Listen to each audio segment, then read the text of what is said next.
recording of this meeting, and that will be uploaded as soon as we can. But a slight technical issue there, but it won't disrupt the meeting today. Thank you. Next question, please. Is from Hugh Sherlock. I'll just bring that up. Again for Councillor Price. Thank you, but with no revised drawings and with limited information on page 3, it is not clear to a member of the public the impact the value engineering options will have on the final design of phase 1 of the bypass. At the scrutiny meeting, it was made clear that the road design is now out of date and did not comply with trunk road standards, but to avoid delay, the Council will proceed with the out-of-date plans.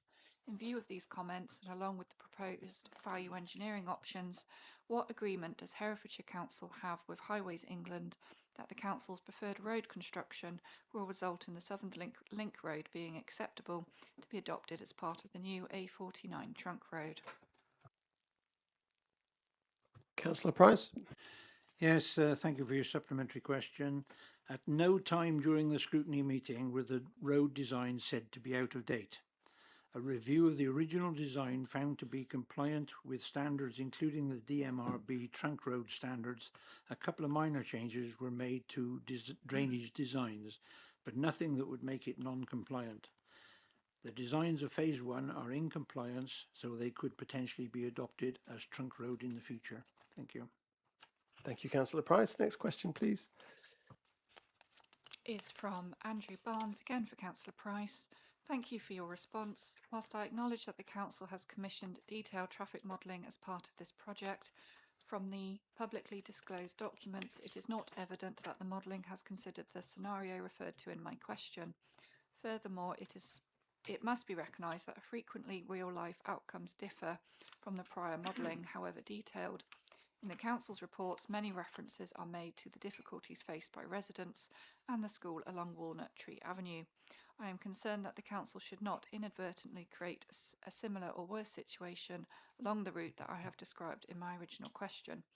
On the assumption that the Council will exercise its responsibility to proactively measure and monitor the effect on traffic patterns and volumes of the introduction of the new Southern Link Road, if, as is very possible, traffic in practice behaves so as to materially adversely impact the communities referred to in my original question, what assurance can the Council provide that it will take prompt and effective action to ensure that the safety of these communities is not degraded? Councillor Price. Yes, thank you again for the supplementary. The same assurance that is given to all Herefordshire residents. The Council, as the Highway Authority, has a duty to manage the highway network to keep it as safe and functioning as possible, and will continue to do so in the future. Thank you. Thank you. Next question, please. Is from Susie Lan, again for Councillor Price. Sorry, but the answer seems to ignore that a western bypass does not build on and develop the strong economic ties that are referenced in the big economic plan, all of which lie on the east of the city and the county. The answer gives no explanation as to what important and vital economic and strategic ties are located on the west of Hereford. In order to minimise the movements of freight across and around the city, what goods and materials has the big economic plan identified and taken into account that will be brought into the county purely from the west to supply the new businesses in the Western Growth Corridor, and where are the major customers for these new large businesses located? Thank you. Councillor Price, please. Yes, thank you again for the additional supplementary. The current Hereford Enterprise Zone is located to the south of the city and is the primary area for current employment in the county. As per the previous answer, this employment land is almost fully developed out. Through the local plan process, we therefore need to identify new employment land or of provision to support the long-term growth of the county. Due to flooding and environmental protections to the east of Hereford, future employment land sites are likely to be to the northwest of the city in the proposed growth corridor. There continues to be significant demand from local businesses for additional employment land, and the Council has established a new inward investment service to attract new businesses to the county in seeking to create more better paid jobs. Thank you. Thank you very much. Next question, please. Is from Jill Ginman for Councillor Biggs. I am grateful to Councillor Biggs for his response to my question, but given that the leader has publicly described the Golden Valley Parkway station as a priority for this administration, why is that priority absent from the economic delivery plan? Councillor Biggs, please. Thank you, Leader, and thanks for the supplementary question. The economic delivery plan is focused on the next 3 years only in delivering the next phase of the economic plan 2050. The Golden Valley Parkway station can't be delivered in 3-year timeframe. The separate Herefordshire Rail strategy will identify priorities for improved infrastructure and how these will be taken forward. Thank you. Thank you very much. Next question, please. Is from Kate Seekings for Councillor Bramer. The museum and library building in Broad Street has been closed for several years, and it now seems it will remain closed for at least a further 3 years. During this time, the 4 ground floor display windows have been left empty and uncared for.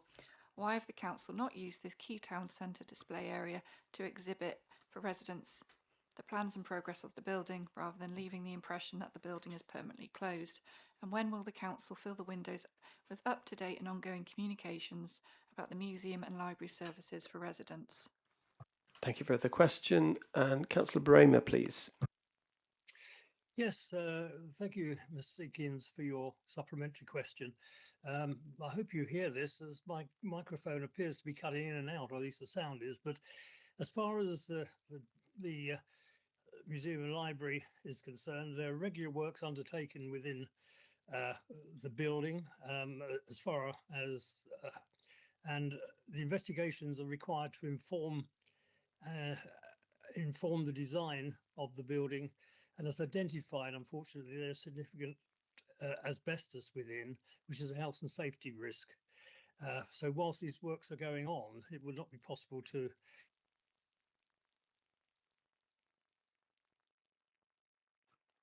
We seem to have lost it.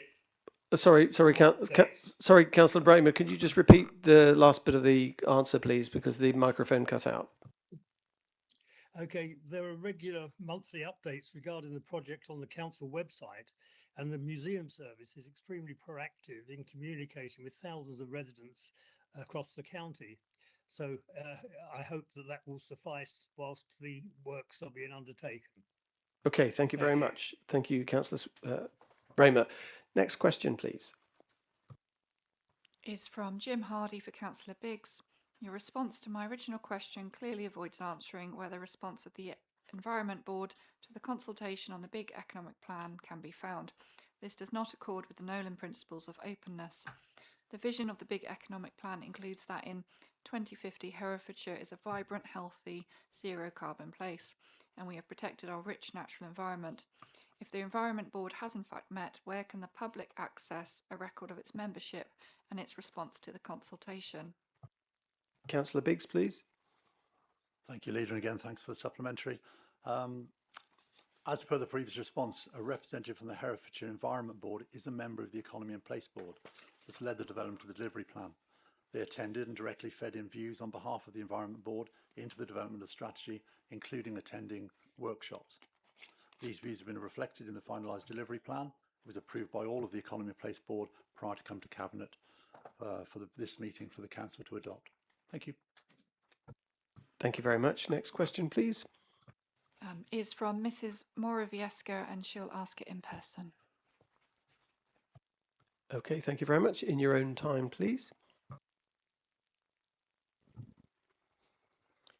Thank you. Sadly, the answer does not address why the Big Economic Delivery Plan is silent about water and waste infrastructure, essential for supporting businesses and residents of the county.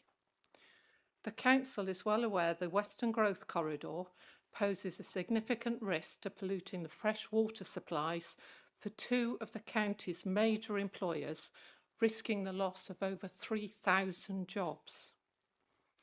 With the current heat waves and drought conditions Herefordshire is experiencing, and which are likely to be the new normal under climate change, fresh water is being tankered around the city and the county.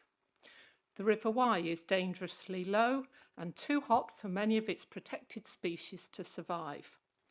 Would the Cabinet member please explain what and where is the strategy and the delivery plan for increasing water supplies and or the sewerage capacity to sustainably underpin the big economic plan?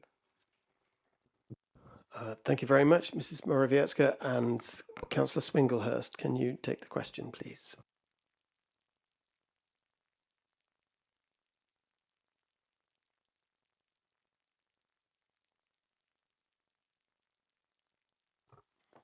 Thank you.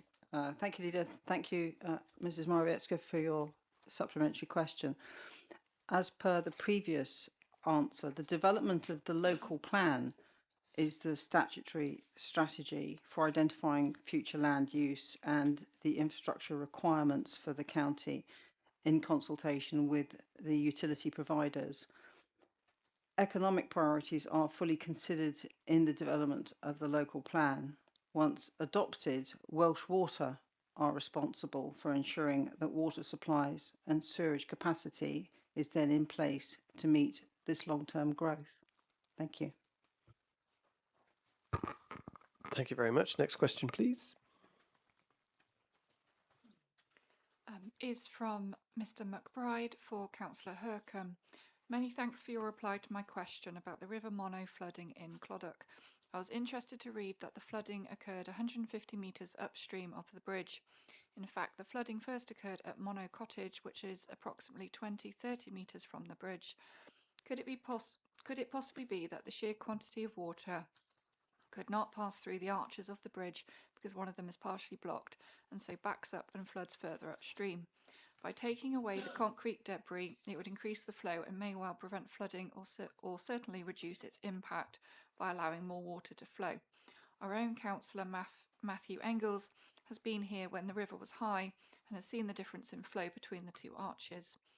You state that this is the responsibility of the riparian landowner, except I understand that any attempt to discover who it is has been unsuccessful. If the owner cannot be traced, should it not be the responsibility of the council to try to protect its public? In the light of the above information, would it not be responsible for the council to reconsider their reply, or is Clodagh too insignificant a community to warrant their attention? Okay, thank you. Councillor Hurcombe, please. Thank you for the supplementary question. We note your observations regarding the location where flooding was first experienced, together with your comments on the differing flow conditions. We would emphasise that the council's approach is not influenced by the size of the community affected, nor will it ever be. The available evidence suggests that removing the deposited material from the watercourse is unlikely to materially reduce the flood risk.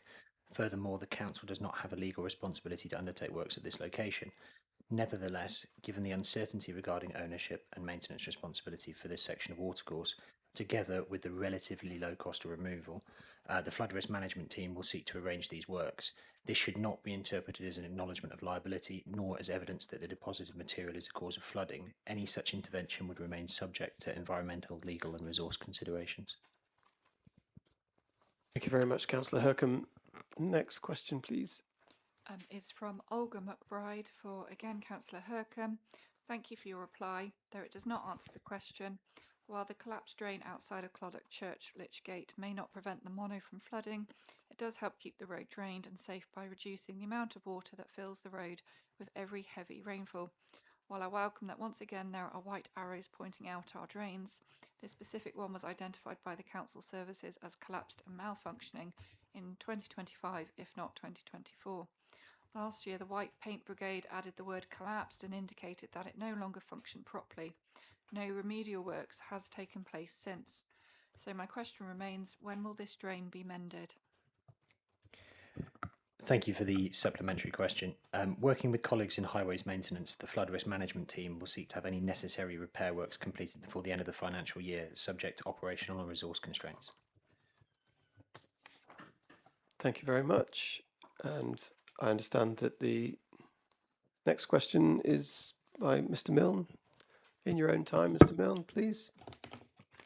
The response to my question on the parking strategy at agenda item 11 makes it clear this council has no measurable delivery plan to reduce pavement parking and continues to condone the practice provided it is not quote-unquote obstructive.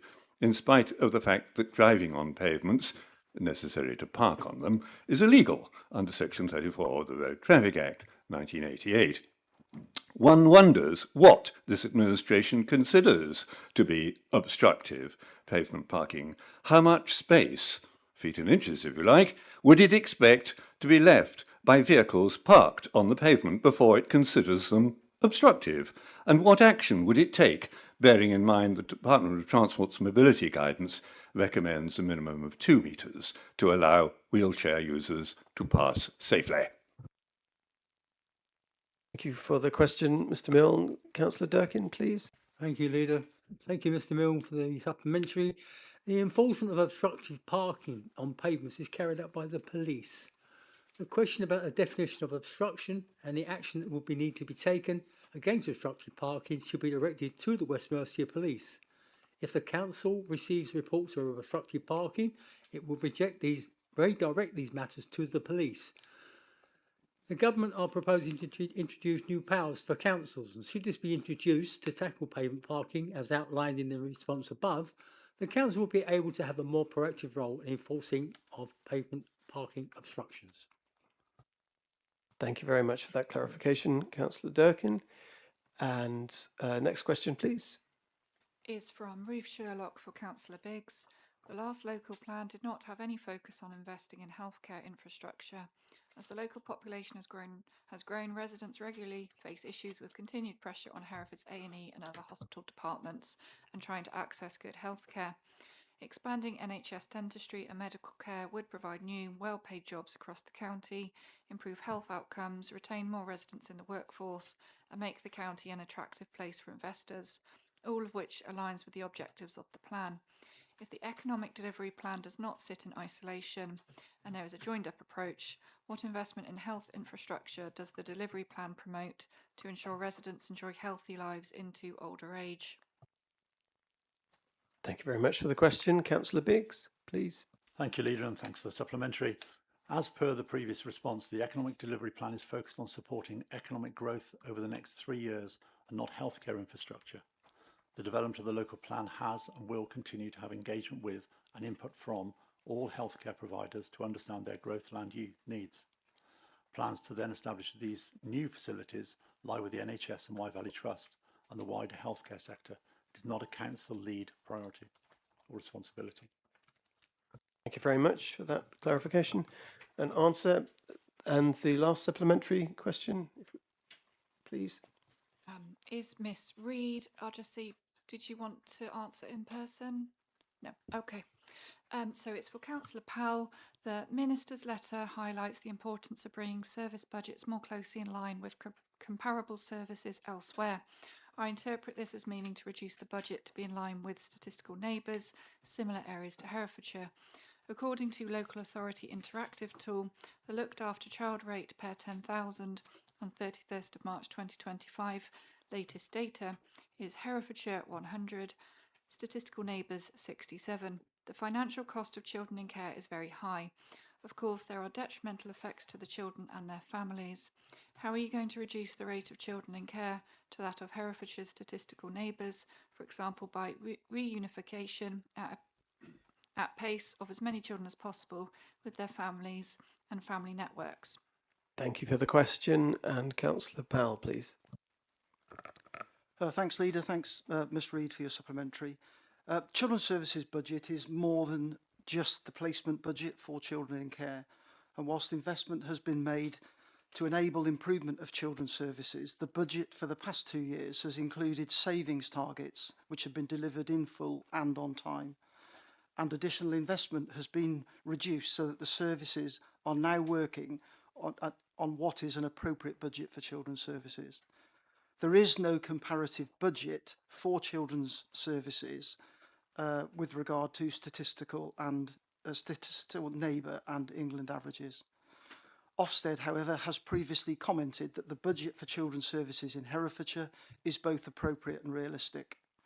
You are correct in your assertion that the rate of looked after children in Herefordshire is higher than in our statistical neighbour group.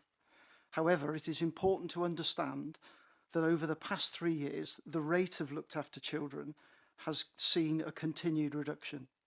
In March 2023, the rate of looked after children was 114 per 10,000 population.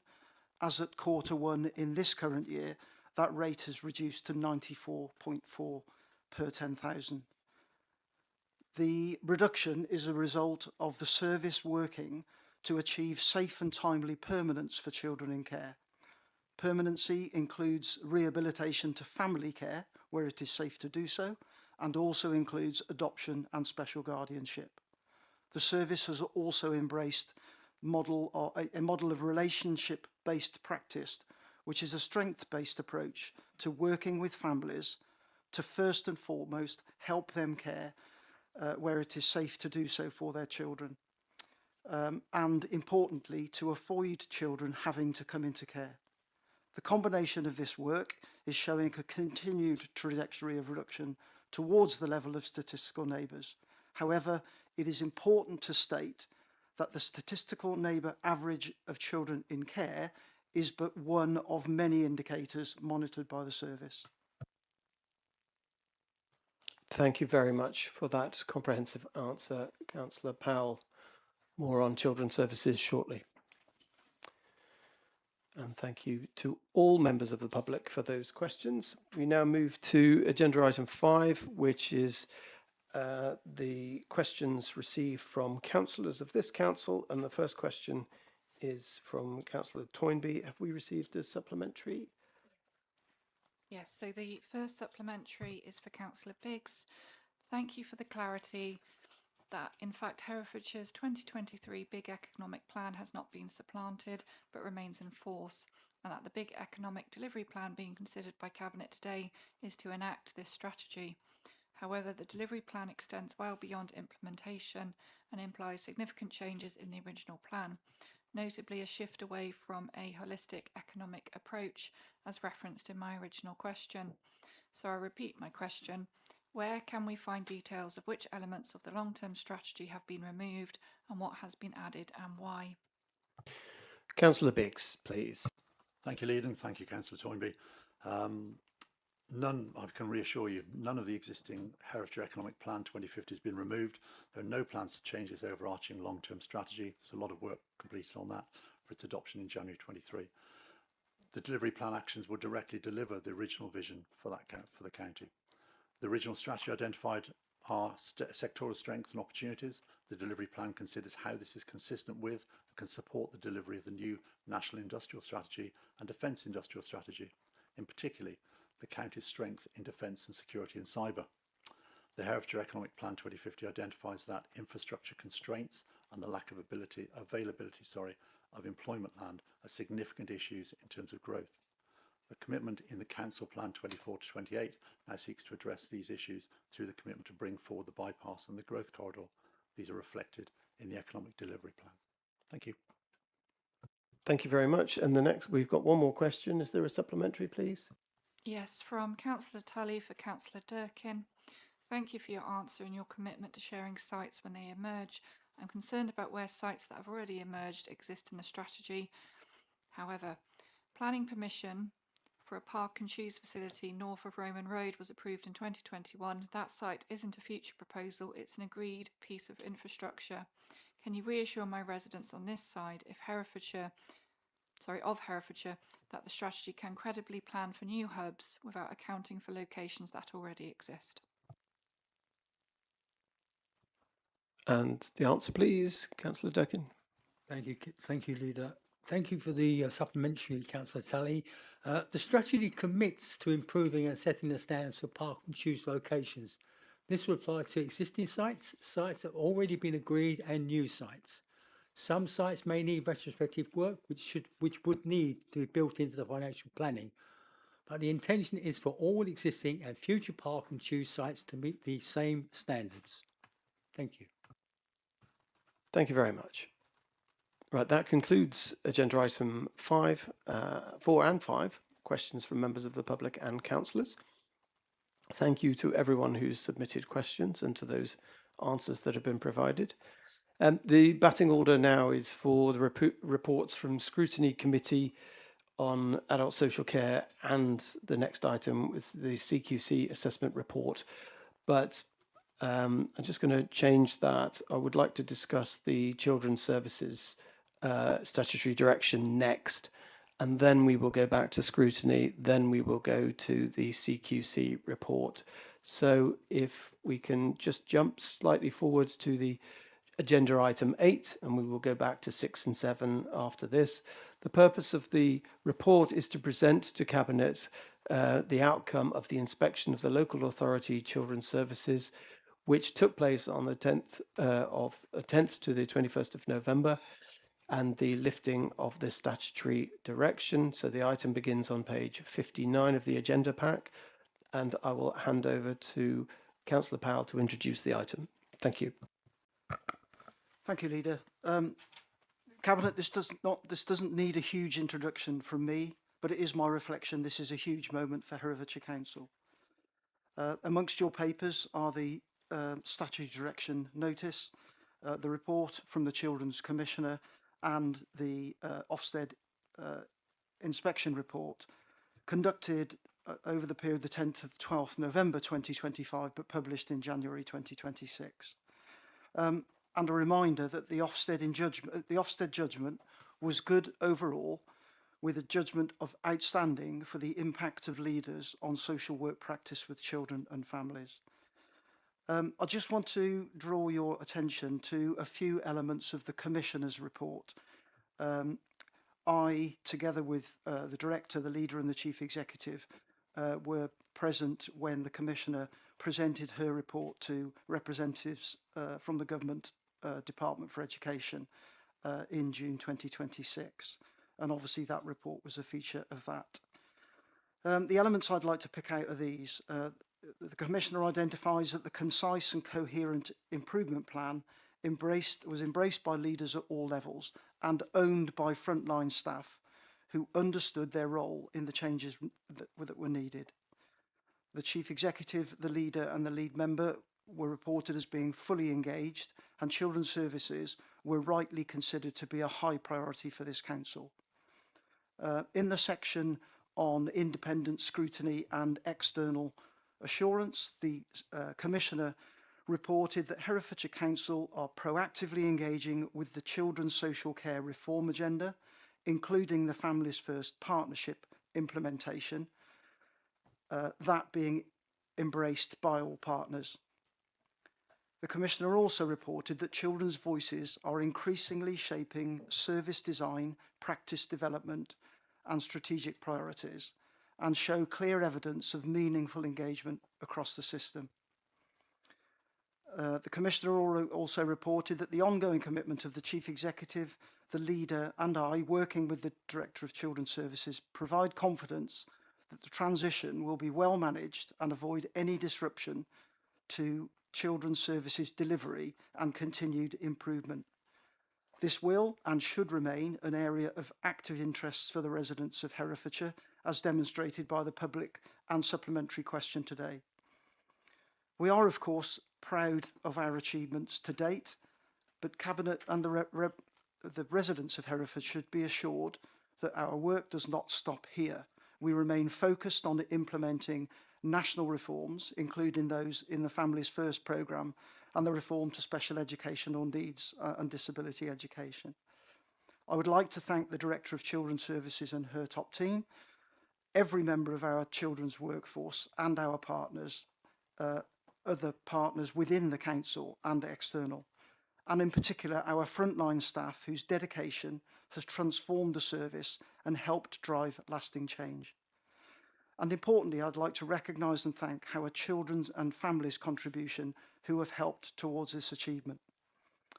Finally, my thanks to the Leader and my Cabinet colleagues for placing your trust in me and your support to me throughout my period as your lead member.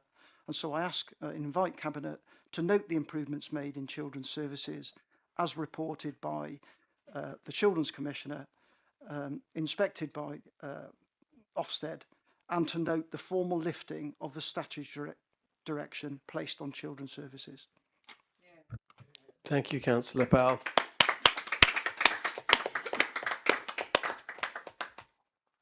Cabinet, any comments? Councillor Biggs, please. Yeah, straight away, Leader, it's tremendous news for the county. It's tremendous news for our young people and the families, and frankly everyone in the county.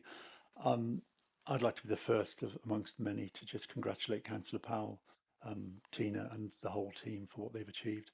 It's been a really difficult time. We all knew what a difficult time it was when we came in, the position that we were in there, and the journey's been. The road is long, and it's been a long road, but a really worthwhile journey. Just huge thanks to Councillor Powell for his leadership on this. Thank you. Well said. Councillor Stoddart, please. Thank you, Leader. I'd like to mirror what Councillor Biggs has been saying, but can I, from a financial perspective, can I thank you both for your efforts, significant efforts in taking forward what was an underperforming directorate, and it's now the leading performance directorate in my perception in the county, in the council, and it's down to your efforts, both of your efforts, both at a corporate leadership point, but actually getting the detail and actually tackling the problem head on. As I say, to go from where it was to where it is now is absolutely fantastic, and you have my greatest thank you. So thank you very much, and of course on behalf of the children of Herefordshire as well, we owe you all a thanks. Thank you, Councillor Stoddart. Well said. Councillor Swinglehurst.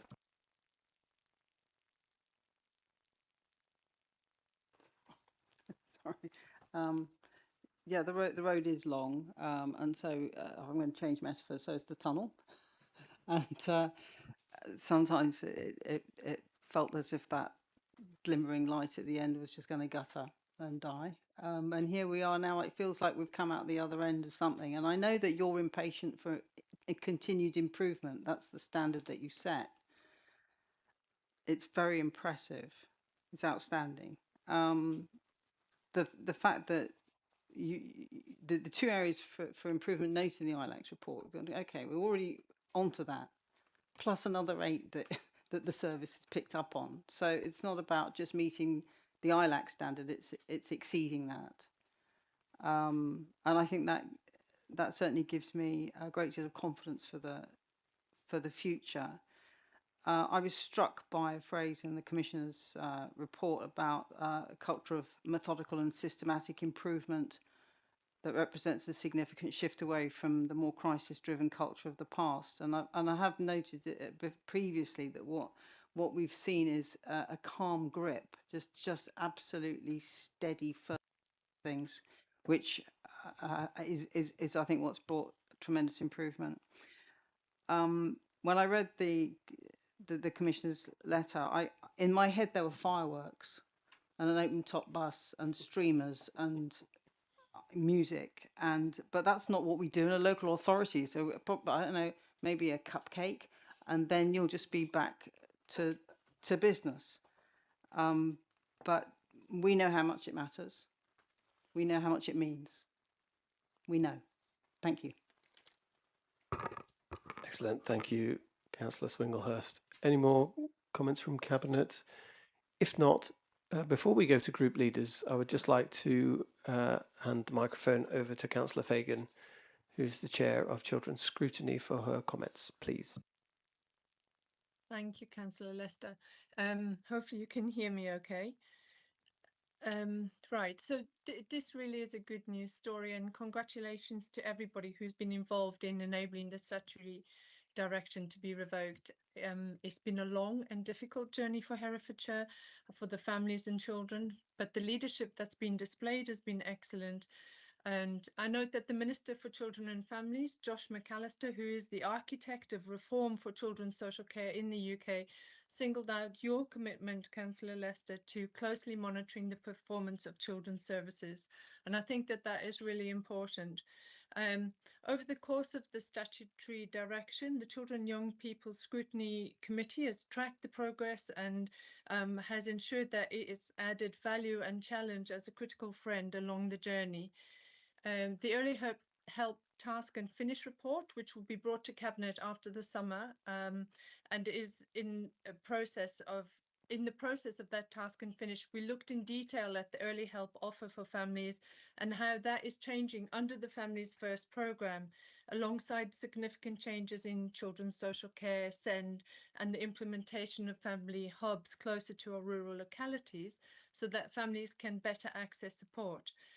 The additional work of public health and partnerships to help deliver early support for families is crucial, and we need to ensure that we properly and sustainably embed this into how Herefordshire operates in the future, so that when funding does become more limited, we can continue working with families in a relational and strengths-based way, which is essential to ensure that we prevent unnecessary and costly escalation into child protection. In Herefordshire, we've seen the terrible impact of not supporting children and families in this way, and there are individuals and families who will be marred forever by that terrible and extremely costly dark legacy. The reforms proposed are necessary, but they'll be challenging to deliver. And as we move forward, we have to identify how not only we support children in their early years, but also through those difficult times of adolescence, and how we work collectively throughout Herefordshire to bring back valuable youth services, and how we strive to ensure that we integrate child-friendly Herefordshire into everything we do. And just on that point, I'm really pleased that the Children and Young People Scrutiny has made significant contribution to child-friendly Herefordshire. But despite that, the Council, despite the fact that the Council identifies it as a flagship ambition, ensuring that children and young people are at the heart of decision making, and that services, spaces and opportunities for help are there for every child to feel included, valued, healthy and safe. On the whole, we still view this through the lens of children's services, and that the concept continues to exist in isolation to the strategic vision for the county, such as the big economic plan, which is to be discussed later. If we move towards a strong and resilient future, we must bring the vision and voice of children and young people into every aspect of operation in Herefordshire. And that is the only way that we will develop the resilience that we sorely need, both now and in the future. But congratulations to everybody. This really is a good news story for now. Thank you very much, Councillor Fagan, and some very wise words said there about the need to progress in the ways that you've highlighted. Right, I will now go to group leaders in no particular order for comment. Councillor Simmons, put your hand up, sorry, was that your, yep, thank you. Thank you, Leader. This is extremely positive news, and I've already emailed Tina Russell to congratulate her, her team, Cabinet Member Ivan Powell, Councillor Fagan and Scrutiny, the Council, partners, families in working together to reach this stage with all the support that we've been given externally as well. It has really been quite transformational, and we really do need to say again, Tina, you've done a brilliant job. Thank you. We all want to ensure this continued improvement and aspiration to be excellent across all areas. We can't take our foot off the pedal to ensure that all children in Herefordshire thrive. It's not just about those in statutory care. As per Child Friendly Herefordshire, I have raised my concerns previously about how Talk Community Focus has shifted away from supporting youth groups, working with young people to focus on older residents, and how this, in my opinion, has not been adequately or effectively being picked up within children's services through Families First. I will look to explore this further with both Cabinet members and heads of services. Thank you. Thank you very much for those comments. Councillor Hitchener. Yes, thank you, Leader. I warmly congratulate all the contributions that have been made, and thank you very much from all the children of Herefordshire. It's a great result. I was a little bit surprised by Josh McAllister's letter, because there he refers to bringing service budgets more closely in line with comparable services elsewhere. The report from the Commissioner said statements like benchmarking against statistical neighbours shows Herefordshire's projected trajectory is now aligned with or exceeding comparable authorities. And then it also said that improved budget discipline and reduced historical overspend is to be commended. So where do those two statements kind of fit? I just don't quite understand. Why is Josh McAllister saying to us we need to get our budgets more aligned? Councillor Powell, in his response to Ms Reid's question, gave an explanation about that. It just concerns me a little bit that there's this statement, whether it's a copy and paste, I don't know, but I don't recognise it, and I get the impression that Councillor Powell doesn't recognise it either. Congratulations to the Leader in getting a special mention on page 4. The final bullet point, again, just struck me a little bit. It talks about children's services to remain a political, permanent, high-priority risk rather than completed task. I don't think it's ever been political in Herefordshire. I don't quite understand that. But perhaps what the point might be that we need to make absolutely sure that if there is a change of administration in May 2027, that there is a passover of this. There is no drop-off. And at Audit and Governance Committee, I did raise questions similar to Councillor Simmons about making sure we continue, we don't fall back. Councillor Stoddart was able to give assurances really along the lines of the statement in this letter about mechanisms being in place. So I'm really pleased that this administration is continuing to focus on this area, but we do need to make sure that our successors to take that on board. And I guess that's something for Tina and the Chief Executive to put high on their priorities for the future. But congratulations. Thank you very much. Thank you, Councillor Hitchener. And Councillor James, did you want to comment? Can you hear me? Yes, we can hear you. Yeah, you can hear it. Sorry. Yes, I'd endorse much of what's actually been said. We still have a long way to go, though, and we will be judged on our next steps, not on the previous steps. I'm glad. Two things, especially, I want to highlight the fact that the children's voices are being more clearly heard than they were in previous years. That's the importance. But the fact that we still have, and that was illustrated in the numbers of children in care, the relatively high number of children in care, and the implications of that, both in human terms and in financial terms, because this has cost taxpayers of this county tens of millions of pounds, this failure to address the problems. But I'd especially like to congratulate Councillor Powell. We've at last had had someone at cabinet level who understands and is able to address the problems that exist from a practical point of view. Thank you. Thank you. Thank you very much, Councillor James, and to all cabinet, all group leaders and the chair of scrutiny for those comments. Just to pick up and summarise really about the really positive points that were made, I think Councillor Hitchener very perceptively may have identified a general point that Mr McAllister was making about the situation nationally. It may have been cut and paste, but that was his main thrust of the argument, where he's talking about funding across the whole country. I don't see that as an anomaly being highlighted that's in contradiction to what Mrs Macmillan had said. So that's a fair point to make, but I don't think that's directed at us specifically, but the general purpose. With regard to the political commitment, I think what that really expresses is there's politics with a big P and there's politics with a small p. And I think what the requirement is to have political commitment, it's really, we have cabinet members, leader, cabinet in general, then we have councillors, and it's their commitment to making sure that there's a really well-run service. And so that's what that means when it talks about political commitment. And then, of course, you have the commitment from the professionals who are officers who are engaged in delivery of that service and improvement in the delivery of that service. But they're not doing it from a political point of view. They're doing it from an operational point of view. But politically, the commitment is, the politics of it is to make that political commitment that a politically run, led organisation still makes children's services a priority.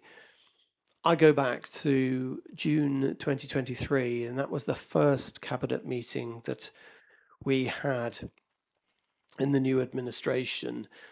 And that was in June, just as we'd formed the administration, that was the month where the report of the Commission to consider family experiences in children's services in Herefordshire was published.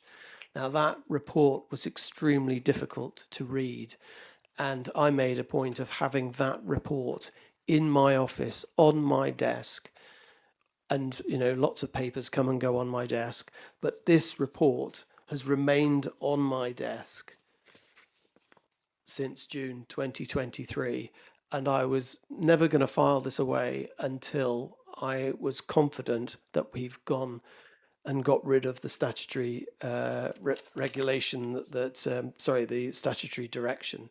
So now we're in a position where we have the revoking of the statutory direction. I made a commitment as leader to see the distance and make sure that this report was never going to be the way we were going to proceed in future. And that was my political commitment. And that, I think, is a commitment that I've stuck to and delivered. And I'm immensely proud of this letter because it really confirms that that commitment delivered in the way that I intended fully all along. But I could not have done that had I have not appointed the right cabinet member. And you've heard today the tributes that have been paid to Councillor Powell, who I can remember meeting him and saying, "I've got a job for you, Ivan, if you're willing to take it on board."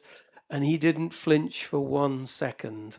And it was his grit and determination, calmness and professionalism that really made all of his strengths come to bear, and it was enabling him to achieve the things that he has done so. And right from the word go, both of us made a commitment to meet with families, and that was an extremely difficult thing to do because of the harrowing comments that they'd made at the time. But that just made us even more resolved to see this through, get this statutory direction removed, because we wanted children's services to be improved. So I cannot thank Councillor Powell enough for that achievement and for him delivering in the way that he knew we could deliver. And of course, on the back of all that, though, we only transform children's services by operational decisions, and that is where Tina and a whole host of fantastic staff have come in and delivered on that promise. So a whole team effort, but from a political point of view, it's that commitment to continue the journey with children's services. And as Councillor Fagan said, it must be systematic and systemic throughout the whole organisation. And I know that there are some great initiatives on the horizon that will really embed that approach moving forward. And I look forward to discussing those further in due course. So we have the recommendation before us to accept the, it's 2 recommendations that we note the formal lifting of the statutory direction, and that we receive the positive report from the Commissioner. And I thank her wholeheartedly for all of her efforts in providing that Commissioner's report and for the support she's given us. Thank Mr McAllister for the letter of the 17th of July. It would have been nice to have received that slightly earlier so that Paul Walker could have received that whilst he was still Chief Executive, because he played a huge part in that as well. However, that said, Paul has read the letter and he's extremely pleased about it. So I think that's appropriate that we acknowledge that as well. So if we can just take a vote on that, I would appreciate it. Thank you very much, and thank you for everyone's comments on the agenda item. Right, swiftly on back to agenda item 6, where we talk about another essential service of Herefordshire Council. So agenda item 6 is the report from scrutiny committees. So the Scrutiny Management Board made recommendations on the 6th of July 2026, and these are included in agenda item 6, which is the adult social care recommendations. The report and the recommendations can be found on page 29 of the agenda pack. Now, Councillor Proctor is not here. Am I right in thinking, Councillor Stark, you're going to just briefly update us on this item? Yes, that's right, Leader. Are you happy for me to go ahead? Yes, please. Please go ahead. the only thing I would say in starting is that the actual recommendation for these for this particular report is just to note the 5 recommendations that Scrutiny Management Board has come out with on adult social care. I do hope, Leader, that you will do more than note it when it comes to the substantive discussion that you're going to have on the CQC inspection report and the associated adult social care improvement plan. You will note from Councillor Proctor's analysis that the 5 recommendations are all linked to the adult social care improvement plan in a way that parallels the discussion you just had in terms of the Children's Services Improvement Plan. Now, I'm not saying that we have the same cliff to climb up as we did with Children's Services, but Leader, the Scrutiny Management Board has identified that the improvement plan is crucial if we are going to put a brake on the ballooning cost of the Adult Social Care Fund. And to be fair, that could blow everything out of the water if we don't.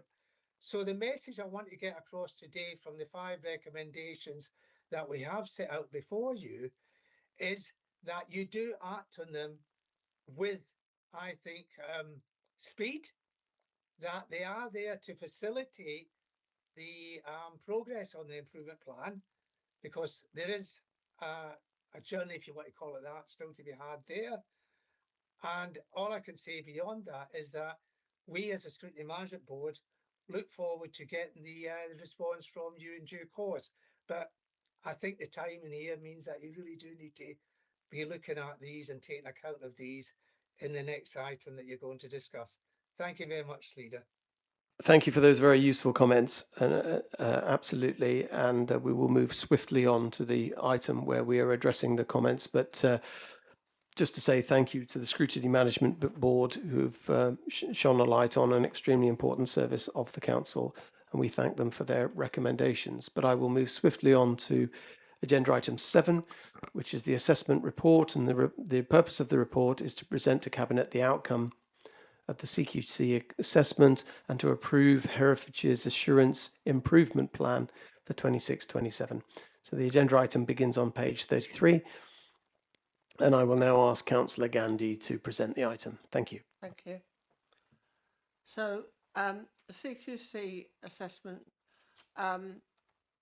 assessed through a framework built around 4 themes: working with people, providing support, ensuring safety and leadership.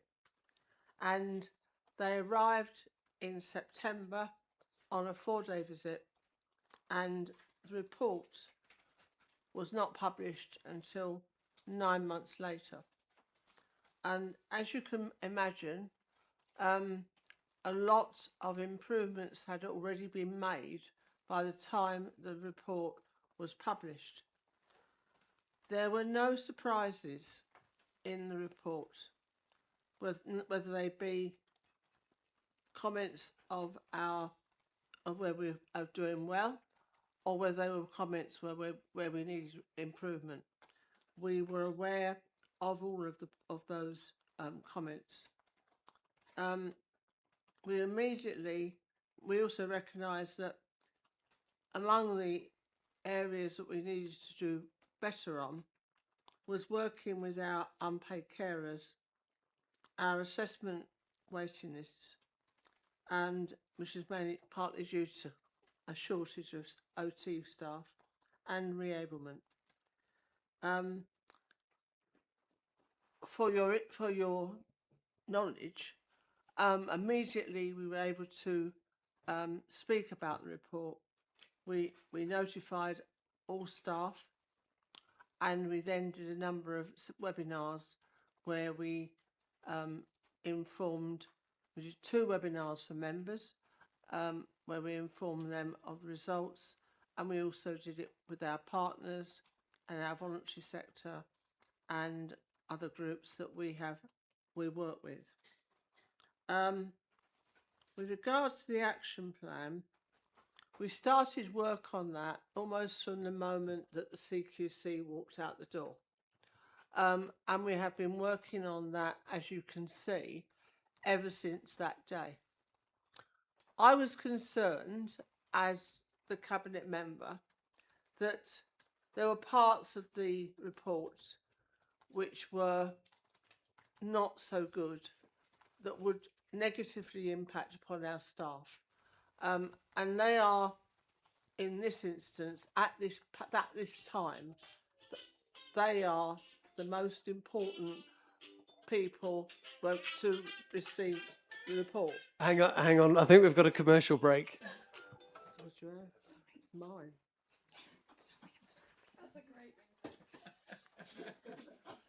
Sorry about that. I mean, look. So you've got to smile when a ringtone like that happens. And a picture like that. Yeah, and the thing is, you can't even get cross because it was your phone. It was my phone. So I need to switch it off. But the only thing I would say is I did say at the beginning, please turn your things on silent, because there's nothing more annoying than when you're giving a speech, a ringtone goes off. I thought I had, so I. But that's okay. I do apologise. This is live TV. I do apologise, but I'm glad you like the ringtone. Yeah, absolutely. You haven't Okay. heard the other one. So we were concerned about our staff, but I think we misjudged the situation because our staff, having read the report, came out fighting, really, saying, okay, this is what it is, but this is not going to be what it is when the next inspection takes place. We are going to be good. It's galvanised us, and we will make sure that we do not get a requires improvement in future. And that was welcoming to our ears. Once published, we obviously started work on the action plan, and we regularly hold meetings once a month with all of our department leads, looking at demand, income, cost, efficiencies, and where we are on transforming the service. And I attend those meetings. I think we are making good progress, but I recognise we've got a way to go. The difficulty with adult social care is you never know what your demand is going to be from one month to another, 1 week to another. And so it's very difficult to actually deal with demand. And so prevention is very important, very important. I do, to a degree. I mean, I was at the Scrutiny Management Board meeting, which was a combined Scrutiny Management Board and a Health Scrutiny Management Board meeting, and we actually accept all of the recommendations that they made. The only comment I would make to Councillor Stark is that we will never put reductions in budgets in front of looking after our residents. I know how important it is to keep within our budgets, and we do everything that we can, and we are doing everything we can to do so. But ultimately, we will not do that at the expense of not looking after the most frail people in our county. That is our most important job.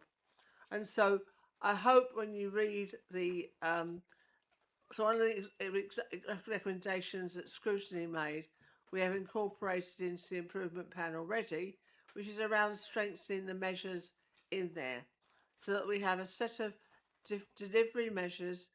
We're doing what we said, and impact measures in it making a difference, and assurance measures how we do improvement in real and sustainable way.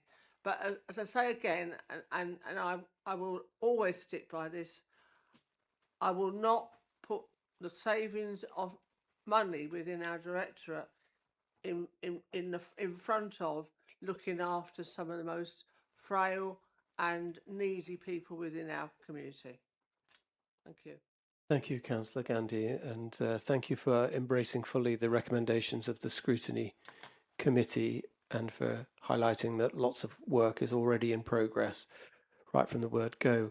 Any cabinet members wish to ask Councillor Gandhi a question or make any comments? Councillor Powell?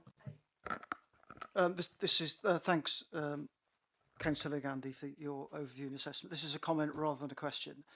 In a different role, I chair the West Midlands Regional Adult Safeguarding Chairs Network, so there's a lot of focus on that in there.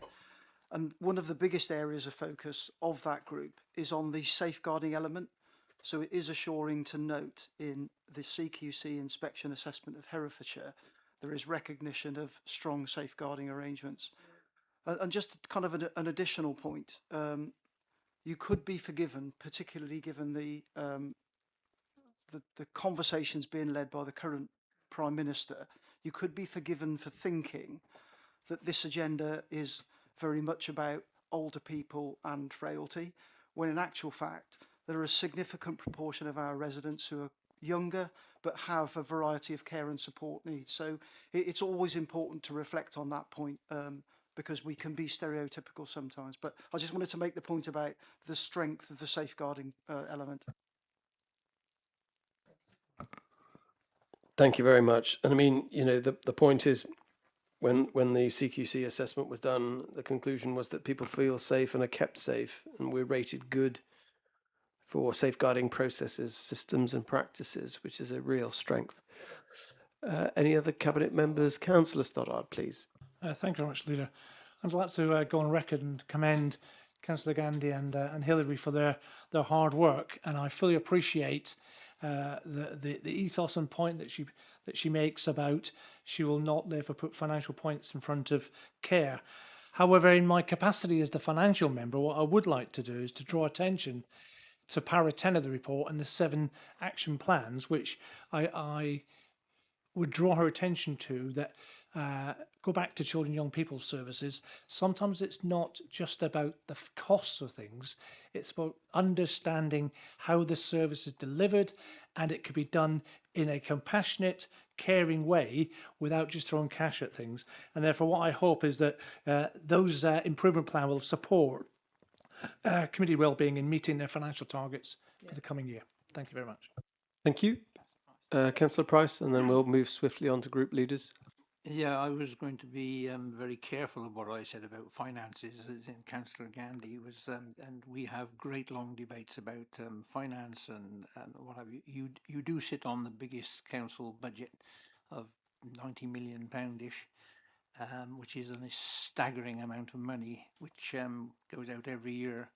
And I just say, whilst you might want to give everybody the chance of having the very best care somehow or somewhere in the department, we've got to just check to make sure that we're able to afford what we're doing. And, you know, in exactly the same way that children's services have managed to improve the service dramatically and cut the costs, we would like to think that in adults you can do exactly the same, in that improve exactly what you want to deliver the best service and do it at an affordable level. And it's a bit tongue-in-cheek to say it, especially after Councillor Stoddart has just said what he says, but we do have to just manage our budget. Thank you. I mean, I would agree with both Councillor Stoddart and Councillor Price that we look all the time, every month, at the budget and how we can make savings and income. But ultimately, we still have to look after those in our county that need it the most, and that may be through transformation, and that's what we're working really hard on. That's why we've changed the way the front door for people coming through adult social care. It's the way that we're doing other things in the directorate to ensure that some of the contracting and commissioning we're doing, which will not actually impact on clients, but it will save us money.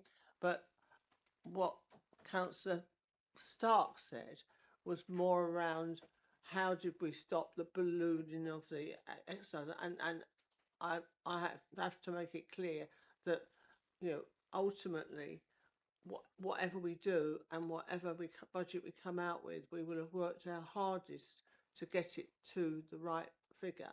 but it will not be at the expense of the people in this county who need our support the most. Absolutely, because it's at the end of the day, it's about safeguarding and protecting vulnerable people.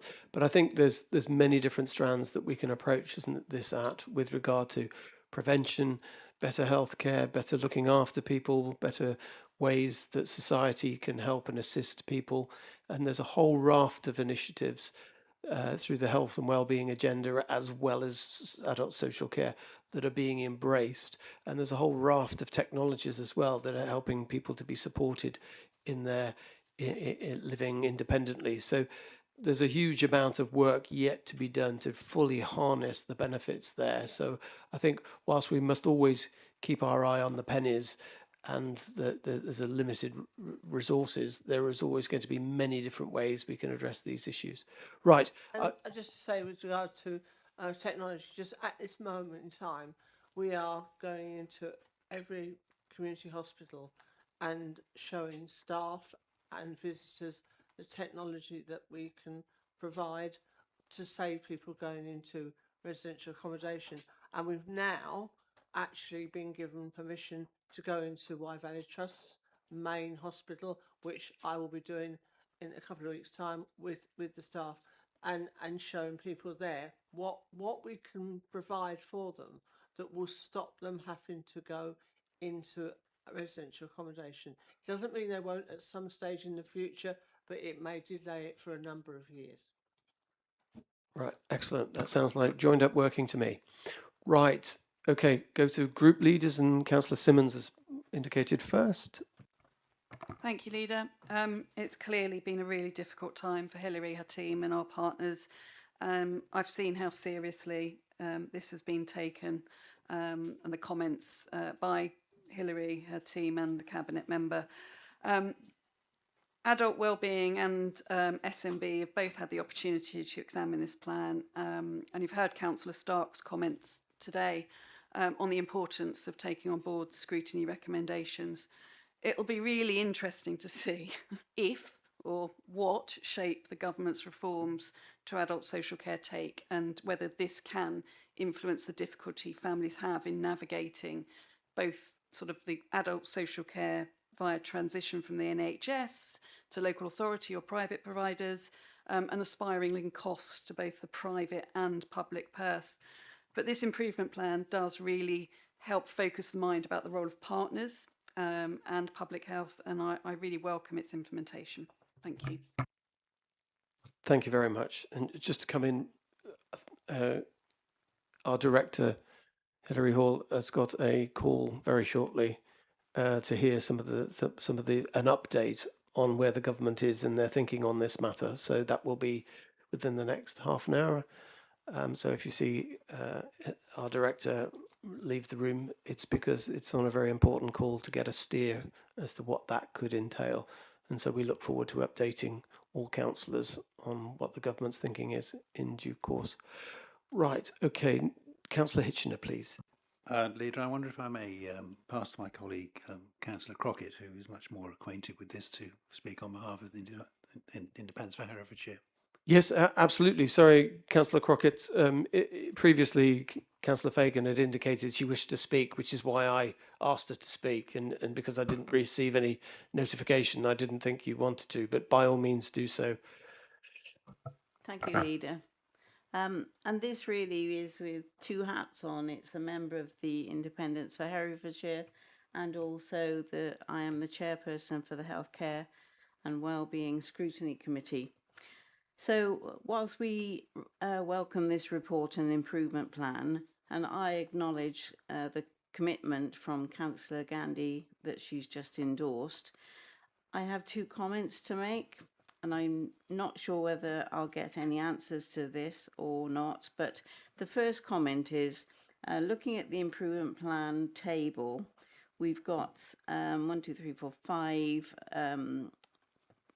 items on there. Is there any way we could add a 6th line on that to give it a RAG rating? Can we RAG rate all of those items?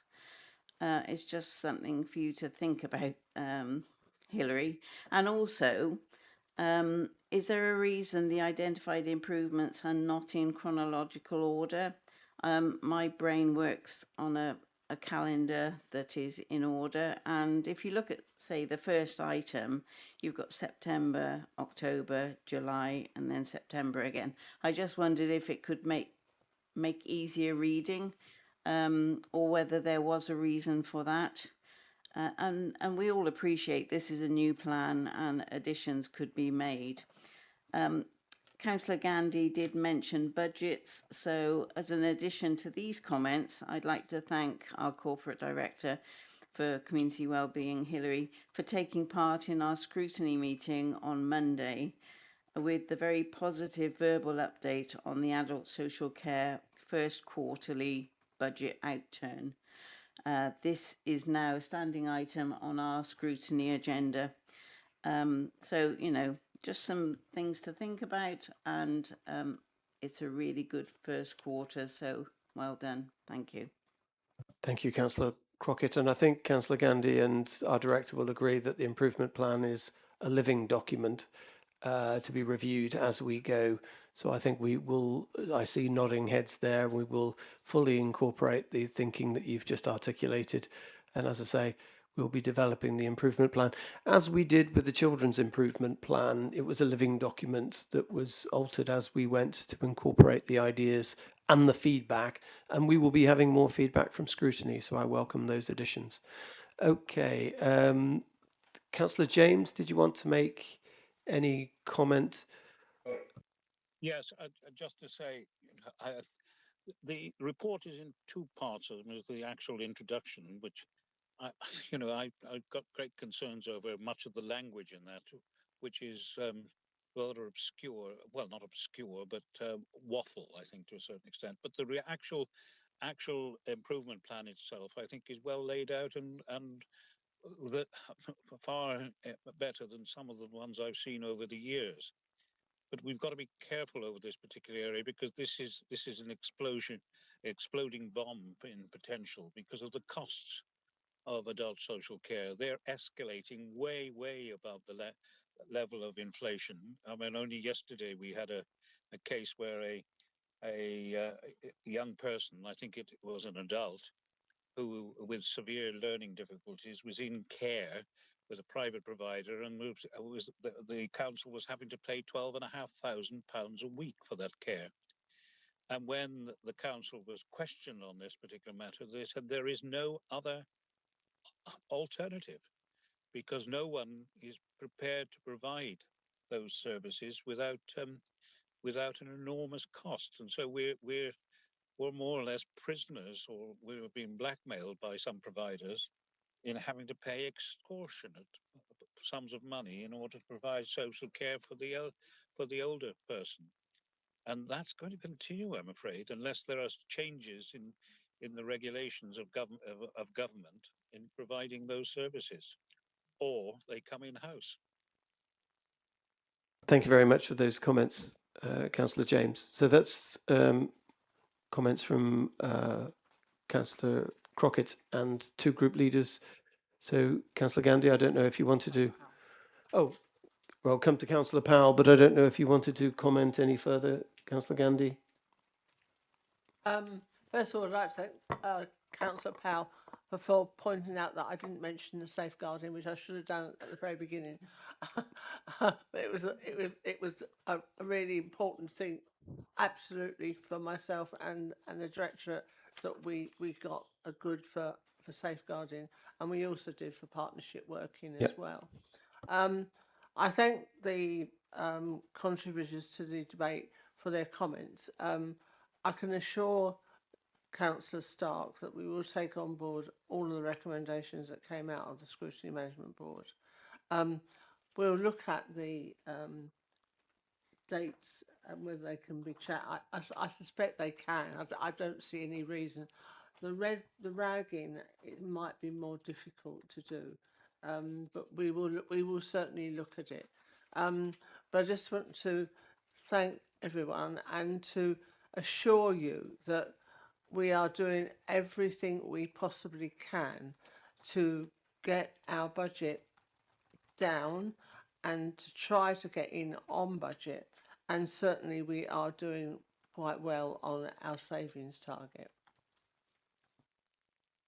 Thank you very much, Councillor Gandy, for those assurances. Councillor Powell, just briefly. Just one quick point. Obviously, the Prime Minister has invited Baroness Louise Casey to bring forward her review by a year.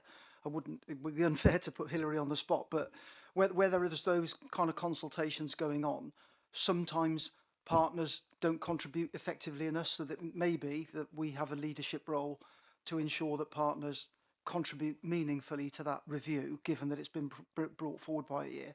And just for the record, Baroness Casey came to Herefordshire in 2012 on the Troubled Families agenda, as was, and she reflected it was a particularly important experience for her. She felt the leadership was joined up, and I think that's the case here across the partnership.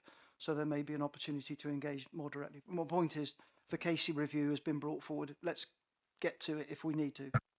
I think it would be, seeing as there is that connection, I think that's a great opportunity for the council to write to Baroness Casey and to highlight the connection she will have and give our view on the challenges that we have and the successes that we have with partnership working across Herefordshire with our system partners. So I think that would be really helpful feedback.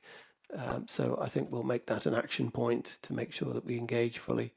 And I look forward to the update that we can provide all councillors on the feedback that you will get, the director will get shortly from government.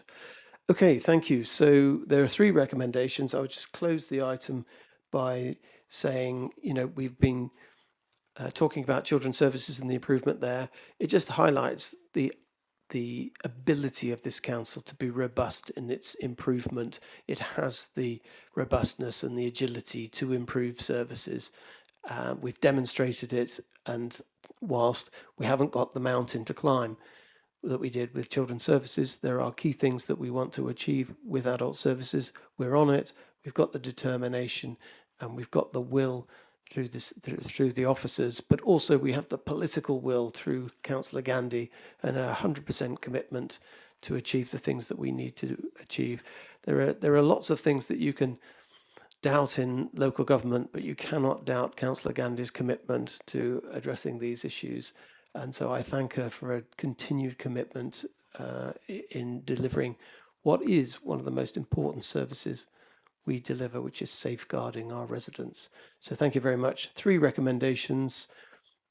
Councillor Gandy is proposing. I will second. All in favour? Thank you. Okay, thank you very much.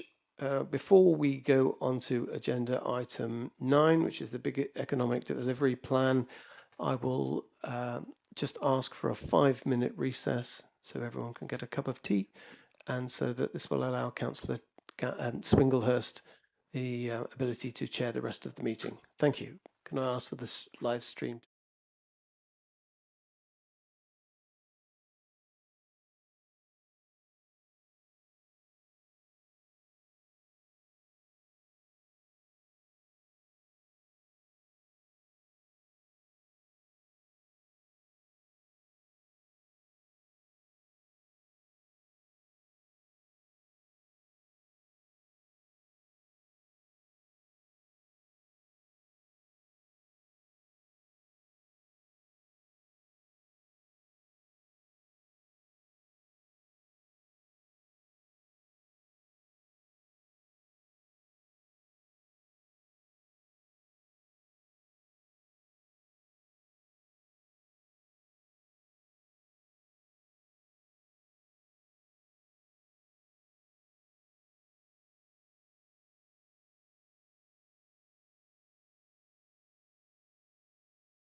you very much. So welcome back to the meeting of Cabinet. Moving on to agenda item 9, which is the Big Economic Plan Delivery Plan, to consider and approve Big Economic Delivery Plan. The item begins on page 89 of the agenda pack. And I look to Councillor Biggs, Cabinet Member for Economy and Growth, to introduce the report. Councillor Biggs. Thank you, Deputy Leader. And yeah, there's a few too many plan words in some of these things, so apologies for that at least. I'm really pleased to bring you this the Big Economic Delivery Plan for your consideration. The Big Economic Delivery Plan identifies the priorities and actions that partners across the county will focus on over the next 3 years in taking the required steps to deliver the overarching Herefordshire Economic Plan 2050 strategy. In developing the delivery plan, we've also considered changing circumstances over the 3 years, primarily the National Industrial Strategy, Defence Industrial Strategy, Government's mandatory housing targets for the county, 27,000 plus, and changes to our priorities set out in the Council Plan 24 to 27, in particular the commitment to bring forward the bypass within the Western Growth Corridor, addressing a number of the highest priorities for our key local employers through reduced congestion, improved connectivity, more critical employment land, and creating the affordable homes required to attract and retain the workforce they need. The development of the delivery plan has been led by the Economy and Place Board on behalf of the county as a whole. The Economy and Place Board includes representatives, primarily the chairs of the Herefordshire Business Growth Board, the Skills Board, Cultural Partnership, Community Partnership, and the Environment Board. One of my first actions as Cabinet Member was to form this critical partnership board for the county, breaking down siloed working to ensure the private sector, skills providers, community groups and others are all working in the same direction. At one of their first meetings, the EMP board recognised that a key gap within the Herefordshire Economic Plan launched in 2023 is there's no delivery plan to implement it. You can picture for yourselves working towards 2050 with the tome that we had in front of us. You needed something to at least get some focus on it, on the immediate needs. Therefore, to be clear, this is not a council delivery plan, it's a partnership plan, which we're looking to adopt, committing to deliver our respective actions and play our key role in the growth of the county.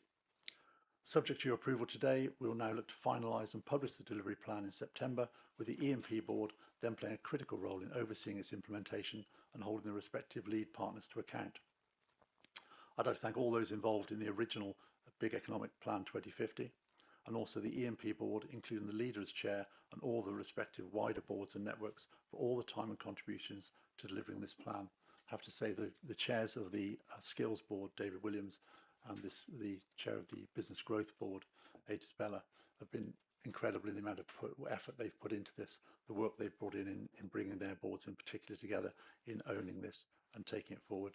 So I'd like to present that to you. Thank you very much, Councillor Biggs. So, Cabinet members, do you have any questions or comments? Councillor Stoddart.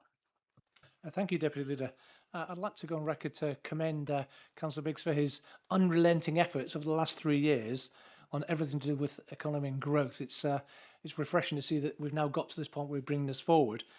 And I think it's his work on developing the growth and training strategies and efforts around the county are very, very well worth recognising. I'd particularly like to note his commitment to tertiary education, which is vital to the growth in the county. And I think his work with Enmite and his support for the £120,000 bursary, which I think is fantastic and a really good effort. And it ties in with that plan that we need to retain our young people, give them somewhere to be trained, offer them good paying jobs afterwards, housing they can, and then housing they can afford, that they can then marry, live with people, but bring up families, so we can break that model where children go away from Hereford for tertiary education and we see them again when they come back at 60.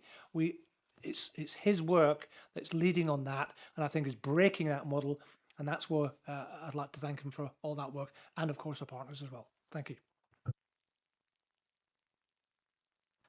Councillor Price.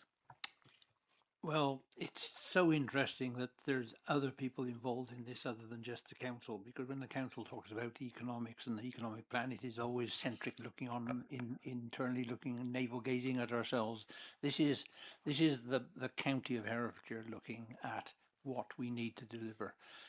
We've got everything lining up to be able to be a great place. One of my aspirations has always been as a councillor is what are we going to do about the youth of the county when for them to aspire to do great things they have had to leave the county, irrespective of what the other opportunities were, just to be able to get the education, and they don't come back. And that's happened time and time and time again.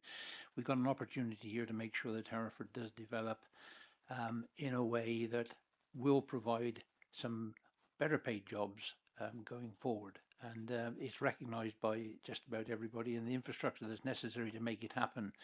So I shan't even mention the bypass in this, but unfortunately the infrastructure of this county does need to be brought up to date to allow the ambition of this big economic plan to get developed.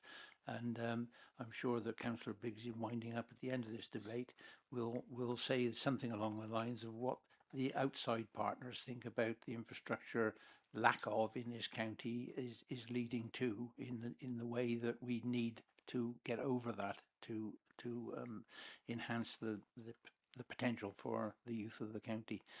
So I won't say any more on that, but well done doing it. I fully support it. Thank you, Councillor Price. I think that point about infrastructure also reflects some of the questions, the public questions earlier on. So it's sort of, you know, the point to clarify where this plan begins and ends and where it sits with infrastructure provision would be good. Anything else from cabinet members? No? Okay, so we will move on. The report was not considered by scrutiny, so I will move on to group leaders. Councillor Simmons. Thank you, Deputy Leader. Under the previous coalition, the big economic plan emerged from a really deliberate rethink of growth for its own sake approach. It was developed through the Herefordshire Sustainable Growth Board, strategy board, with like input from community groups, young people, businesses, arts organisations, investors, NHS and councillors. It was approved in March 2023, just before the minority Conservative administration took over. It really transformed the way you'd look at the economy. It looked through the lens of physical, natural, human, institutional, financial capital, rather than looking at GVA and GDP alone. It's now the final year of this administration, and the plan is being picked up again and being rebranded into a new 3-year delivery plan, which reads to me as a tacit admission that the original plan wasn't being delivered or reported against its own terms. I think it had been mostly rolled into the county plan under the growth theme. And, that reverted to very much a GVA, GDP focused approach at the expense of the environment, in my opinion. This was a retrograde step. And from what I can see, this implementation plan has not fully consulted with young people in the way that the original development plan did. They are our future. They are where our economic development will be coming from. However, it's better late than never that there's been many positive things in the implementation plan. And we look forward to being able to build on this to ensure delivery of high value, well-paying jobs that enrich both people and the environment. Thank you. Councillor Hitchener. Thank you, Councillor Swinglehurst. Thank you very much. I find some very positive things in this plan, and what particularly pleased me was the reference to the overall vision that we had in 2023, and the reference to a 21st century rural community and how it should look, how we can do things differently. And there is some positive data in this report. We do get people running down Herefordshire, but there are some really interesting things in here. A strong cultural and heritage offer supports a high value tourism, with visitors spend at £1,500 per head compared to £1,000 across the West Midlands. Labour market is strong, with economic activity and jobs density both better than nationally. business birth and death rates are below the national average, while the share of higher growth firms is high. Lots of positive things, and I think that's something which we should be shouting about, and that is good. It escaped me a little bit when I read this, that this isn't the council's plan, as Councillor Bigg has mentioned. It's not. This is something which is in partnership, and I think that perhaps they might want to go back to the document and re-emphasise the fact that this is a partnership element. But I also read the document and thought this is about the economy. It's about business growth. It's about infrastructure. It's about housing. Councillor Price has said he wouldn't mention the bypass, but he has.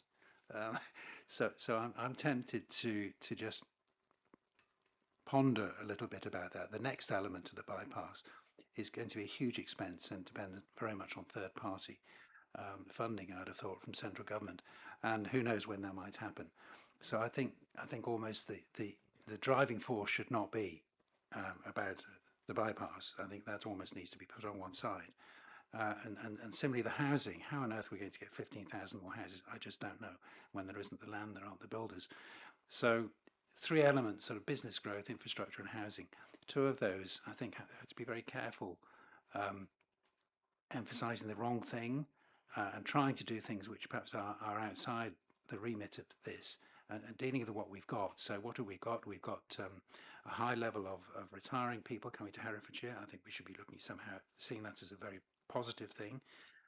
We've got an enormously entrepreneurial community, and I think in particular in the local military, which we have, the link with Enmite, security is just fantastic. Those things kind of can grow naturally, and the natural growth things are ones which actually will last.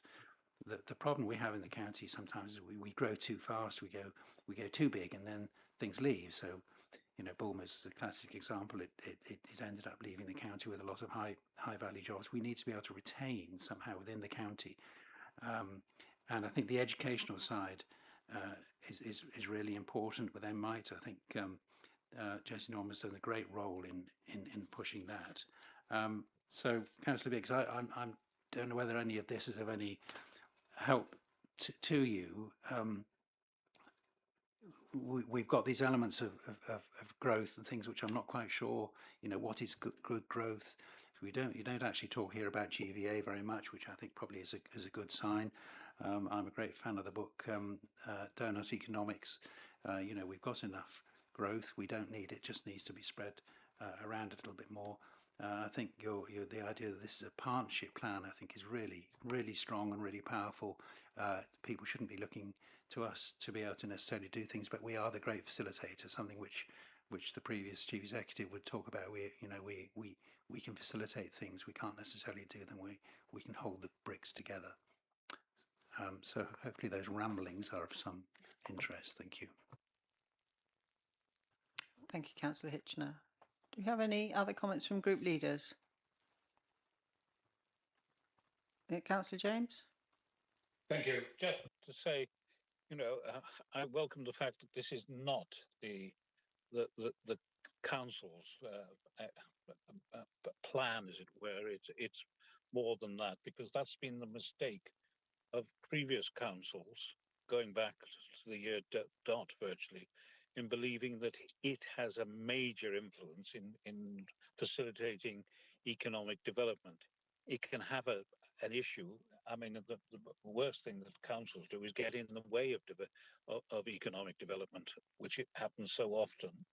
The importance, I think, also of Enmite. I think that's going to be a great importance in the medium to long term. We have now young people of high quality being educated in Enmite that are future entrepreneurs, possibly, that may look, should we say, favourably on a place like Herefordshire to develop their particular futures in business and economics, and that may lead to something big in the future. So whilst many people were sceptical about Enmite at the early days, Mite is, unfortunately, it would have been better if it had started 20 years earlier. It started up in the worst of all the economic times as far as higher education is concerned and university educations, and has struggled over the years, but I think it may be coming to fruition. Thank you. Thank you, Councillor James. Right, do we have any further comments? Councillor Biggs, do you want to come back? I think that'll be useful. I think that's what we all need. Yeah, thank you for the comments. Steph, sorry, Councillor Simmons, in the first place, this isn't replacing it. This isn't throwing out a huge tome and all the work that went into it. This is actually delivering it. This was what was requested by partners when we sat. What I said before, I set up a new business board, we set up the skills board, we brought the EMP board as that function because that was a requirement. How do you deliver something called the Herefordshire Big Economic Plan 2050? How do you work over that length of time with that sort of document and deliver anything? And it would be unthinkable unless you start somewhere. So we started with an EMP board, bring those 5 boards together. So those representatives that are in the room are the representatives of those people that fed in to create that big economic plan in the first place. So that's the whole point of that engagement. You have a relatively small number of people in the room, so at least it's deliverable and manageable. But they are one to many, and they'll bring in the views of many and cascade those views in. So I'm really pleased about that. I think we're doing that really well, and happy to meet and discuss and talk through how that's working. Skills board do represent young people, employable skills through that. The function of that skills board, since we put it together in late 23, I think I forced people into sitting into a room and saying, well, we've got a skills board now. And David Williams chairing that has done a really good job. We've got DWP in the room. We've got all sorts coming in now. People want to be invited to that room because they can see the power of that collaboration together. Then they've done a needs analysis across their own and seen where's the shortfall in terms of skills. So when a young person goes through, maybe leaves sixth form college, where are they going to next? Because there was no analysis of where somebody goes to next and what the gap is in that. Where's the gap between what people are studying in, whether it's BTECs or T-levels or whatever else it may be, where the gap is between that and employable skills into the workplace, and how that fits together, and how we can make it so that our Herefordshire businesses are ready to accept those people in and put them into their workforce planning to make it work well. And that's really come together as a result of the skills board. So I think that's working well. But I take the point on board that maybe there's a young person's voice we need to get better at receiving into that EMP board, and how we make sure that there's a device to make that work better. In terms of what we've delivered, because we've delivered a few things along the way.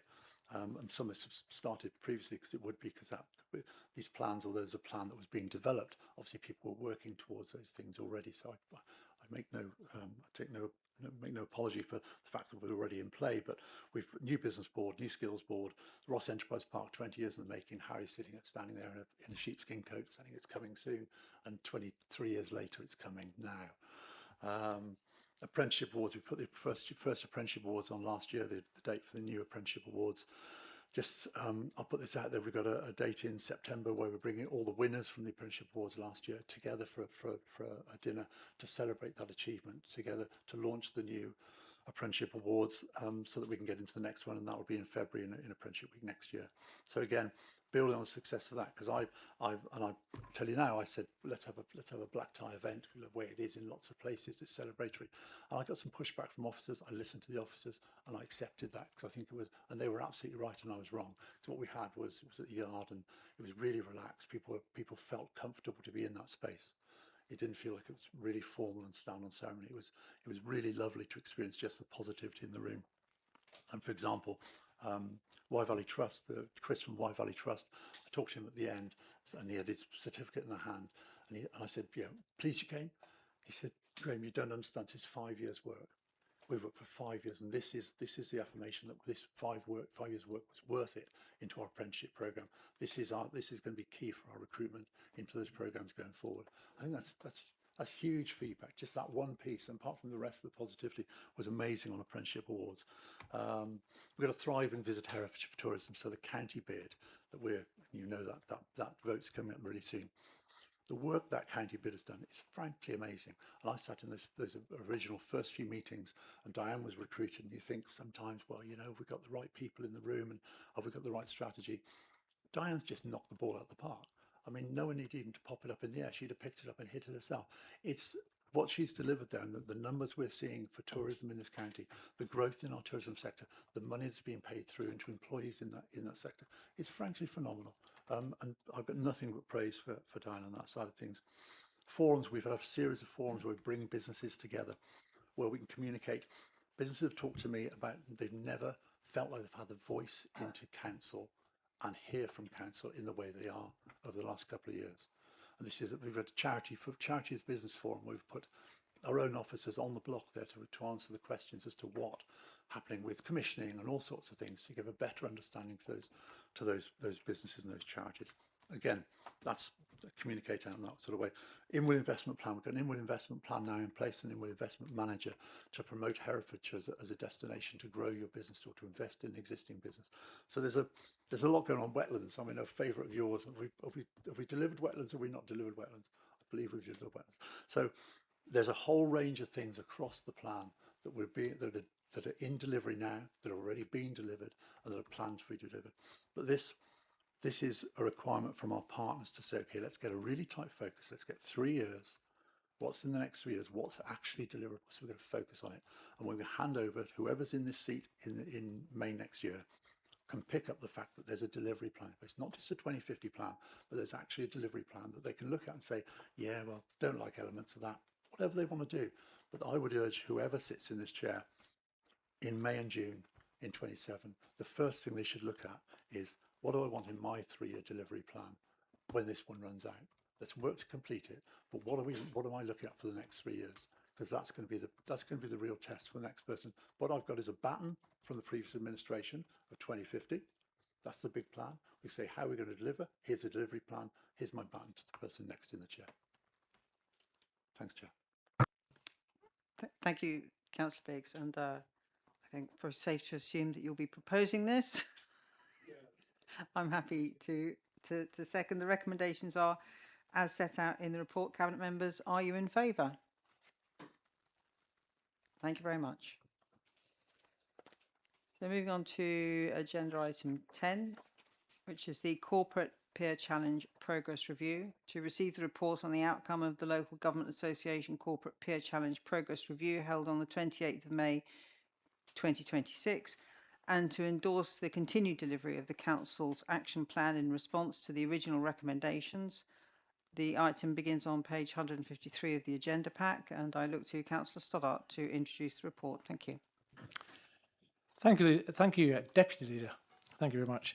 Good afternoon, colleagues. I think you probably thought you were getting away without another of my briefings, but I have to say you haven't.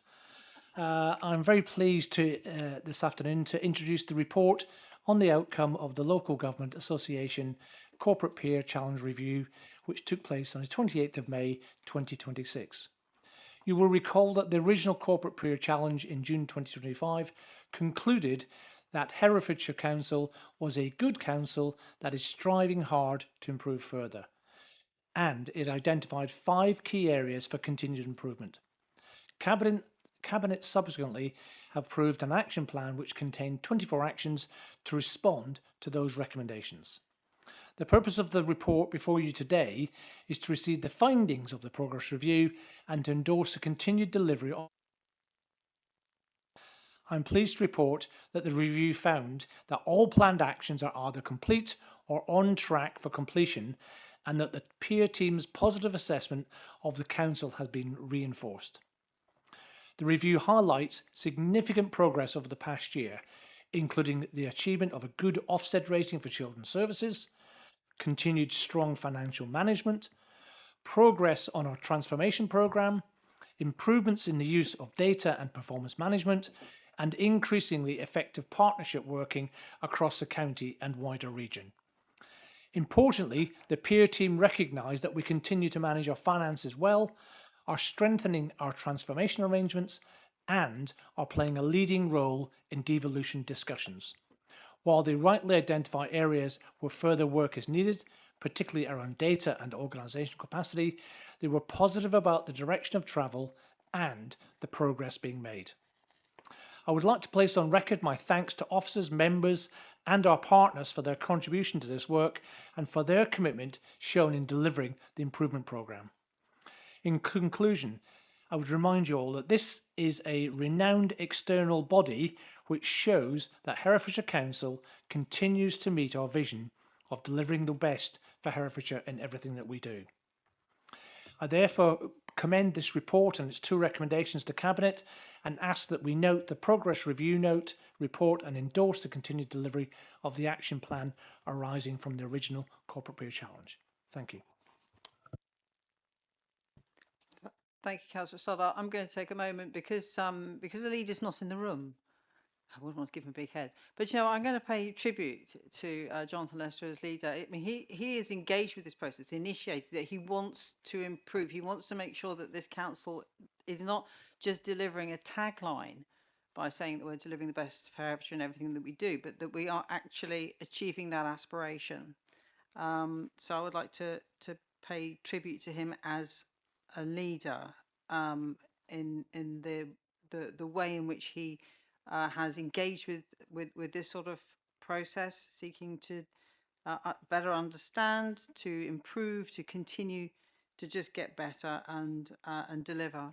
I think, you know, it was a good reflection, very positive, and then we stepped up very positively in our responses to it.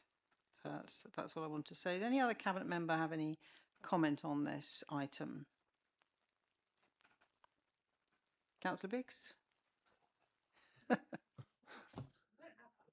Well, we're here now. 7 o'clock will soon be with us now.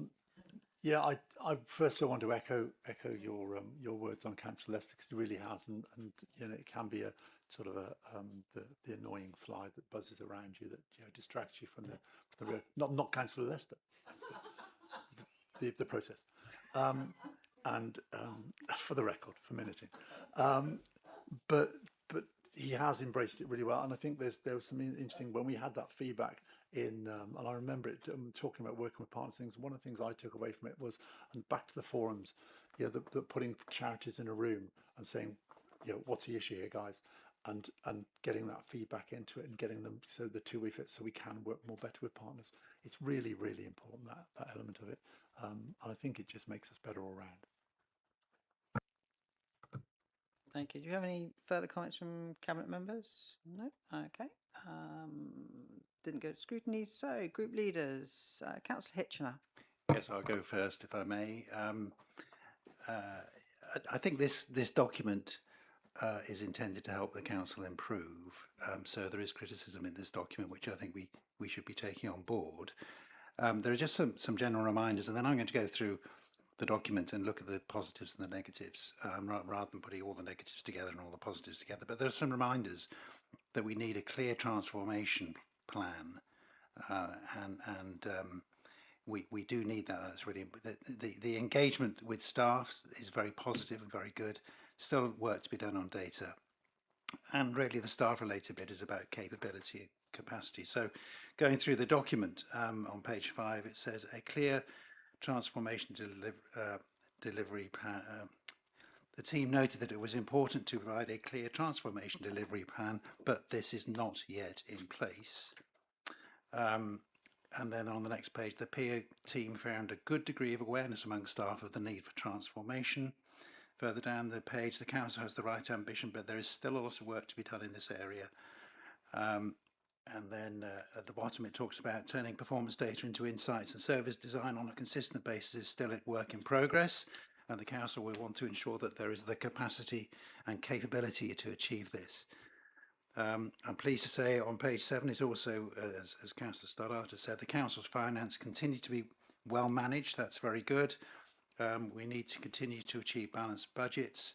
A limited level of reserves means there is little scope for delays or failure in delivering current saving plans. It bodes well that the finance team efforts to engage with staff to provide briefings so that staff understand the strategic financial position of the council are well received. So another positive.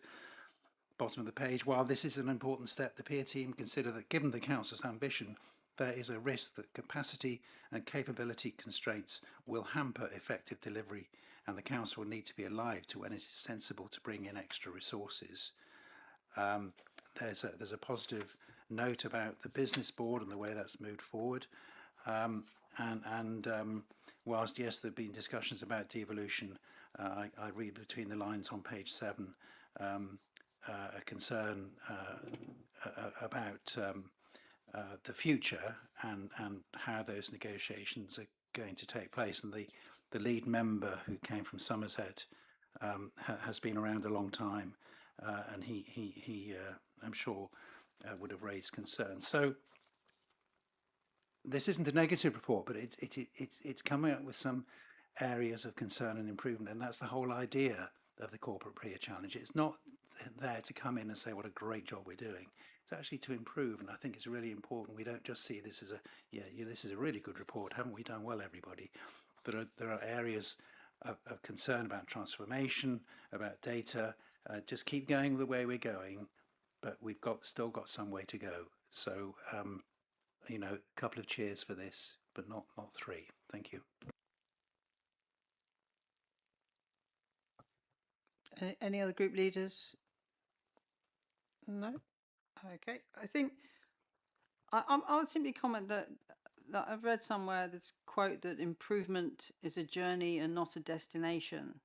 And extending that metaphor, it always seems sensible when you're on a journey from time to time to ask for directions or look at a map. Or in this modern world, maybe check your sat nav. And that's what this is about. No one's claiming perfection. What I think is good is that we know we're on a journey, and we've asked for directions, and we've checked the map, and are taking actions to ensure that onward progress and journey to just getting better until we are delivering the best. Do we have any other final comments, Councillor Stoddart? Anything? Thank you, Deputy Leader. Yes, I fully agree with your analogy there. That it's part of a journey, not a straight, simple comment. It's something that we report on in our performance reports quarterly. We admit in an open, transparent manner that we do need to do better in our data usage and on our transformation. But that is something that, as I say, we're open and transparent, and we're looking to improve. And I'm quietly confident that we will see significant improvements in that over the next 6 months. So other than that, I'm happy to propose the report and its 2 recommendations. Thank you very much, Councillor Stoddart. I'm happy to second the report. Recommendations are set out in the report. Cabinet members, are you in favour? Thank you very much. So agenda item 11, which is the Herefordshire Parking Strategy 2026 to 2041. A report on the proposed 15-year strategy for parking to be adopted by Herefordshire Council. The item begins on page 197 of the agenda pack, and I look to Councillor Durkin to introduce the report. Councillor Durkin. Thank you, Deputy Leader. Good afternoon. I am pleased to present the Herefordshire Parking Strategy 2026 to 2041 for consideration. Parking affects every resident, business and visitor in our county. It supports access to our town centres, schools, workplaces, healthcare services and tourist destinations. Yet for so many years, parking policies have developed in a piecemeal basis without a single strategic framework to provide future guidance decisions. This strategy changes that. It provides a clear long-term vision for how parking will be supported safely, accessibility, economic growth and sustainable transport across Herefordshire. We have consulted widely with emails and social media. There were reminders sent and multiple social media posts that focus on individual questions, and we received about 500 responses to our questionnaire, which is a good number. The feedback we received was clear. People want safer streets, better protection for disabled users, improved parking around schools and junctions, fair and proportionate enforcement and modern service delivery that are easier to use.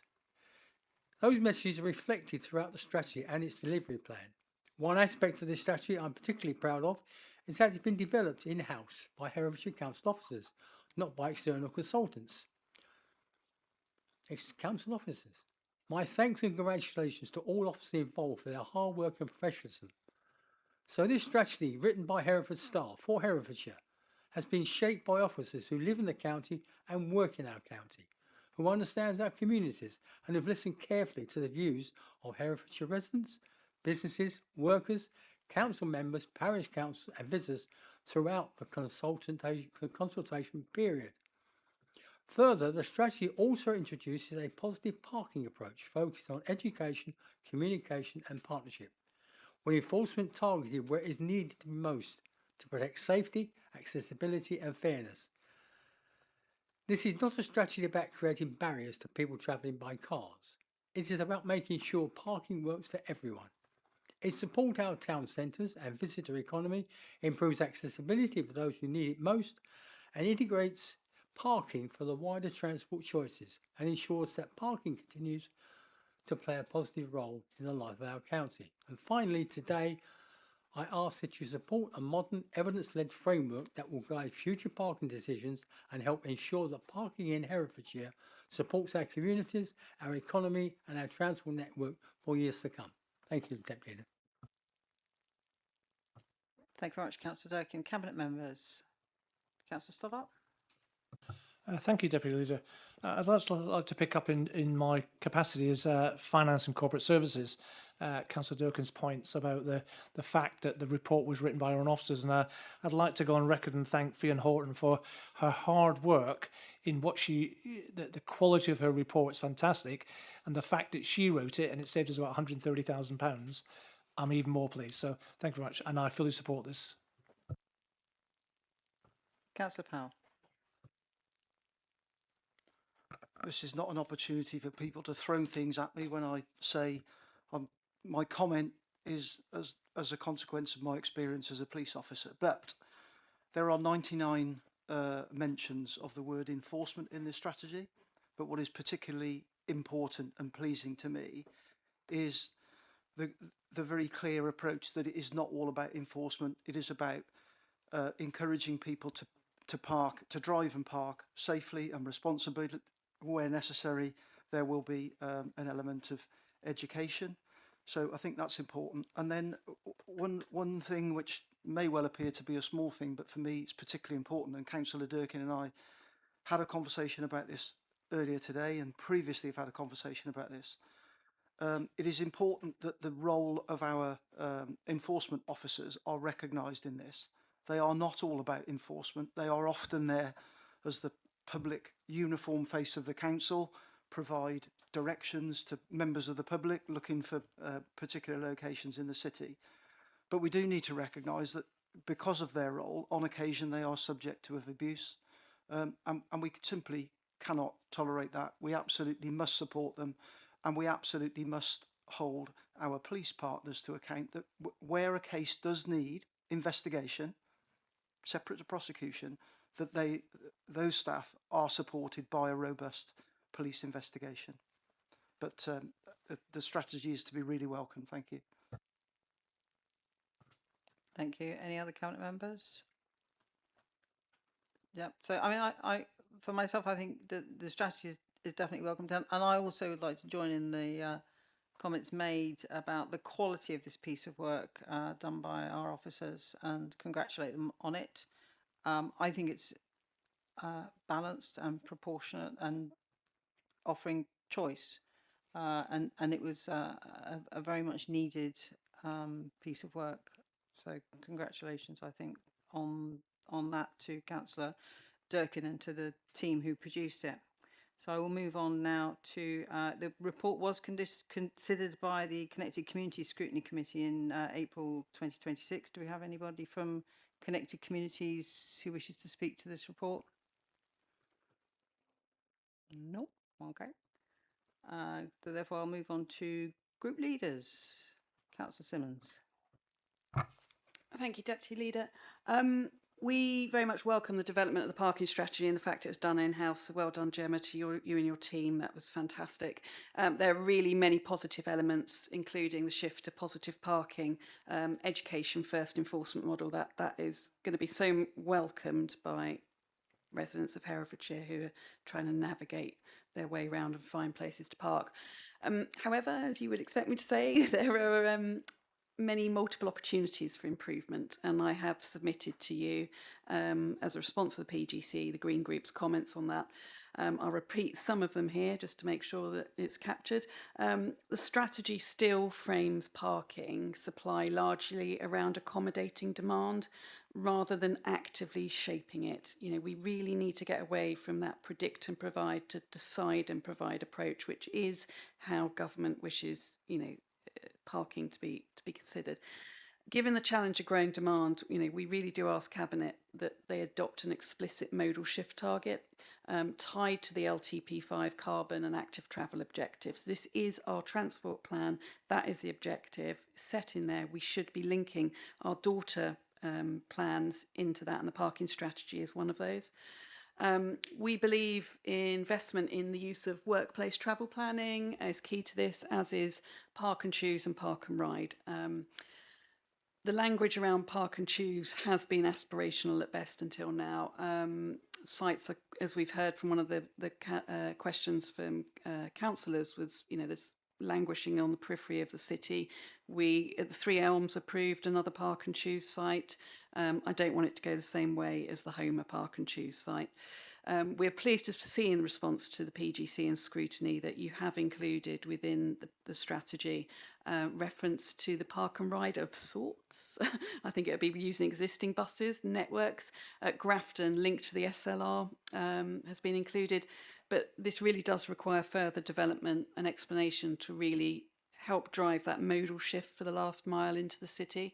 And I think it should be developed at pace with or without the SLR being constructed to address the traffic issues and congestion in Hereford. That will do more than potentially building a link road would.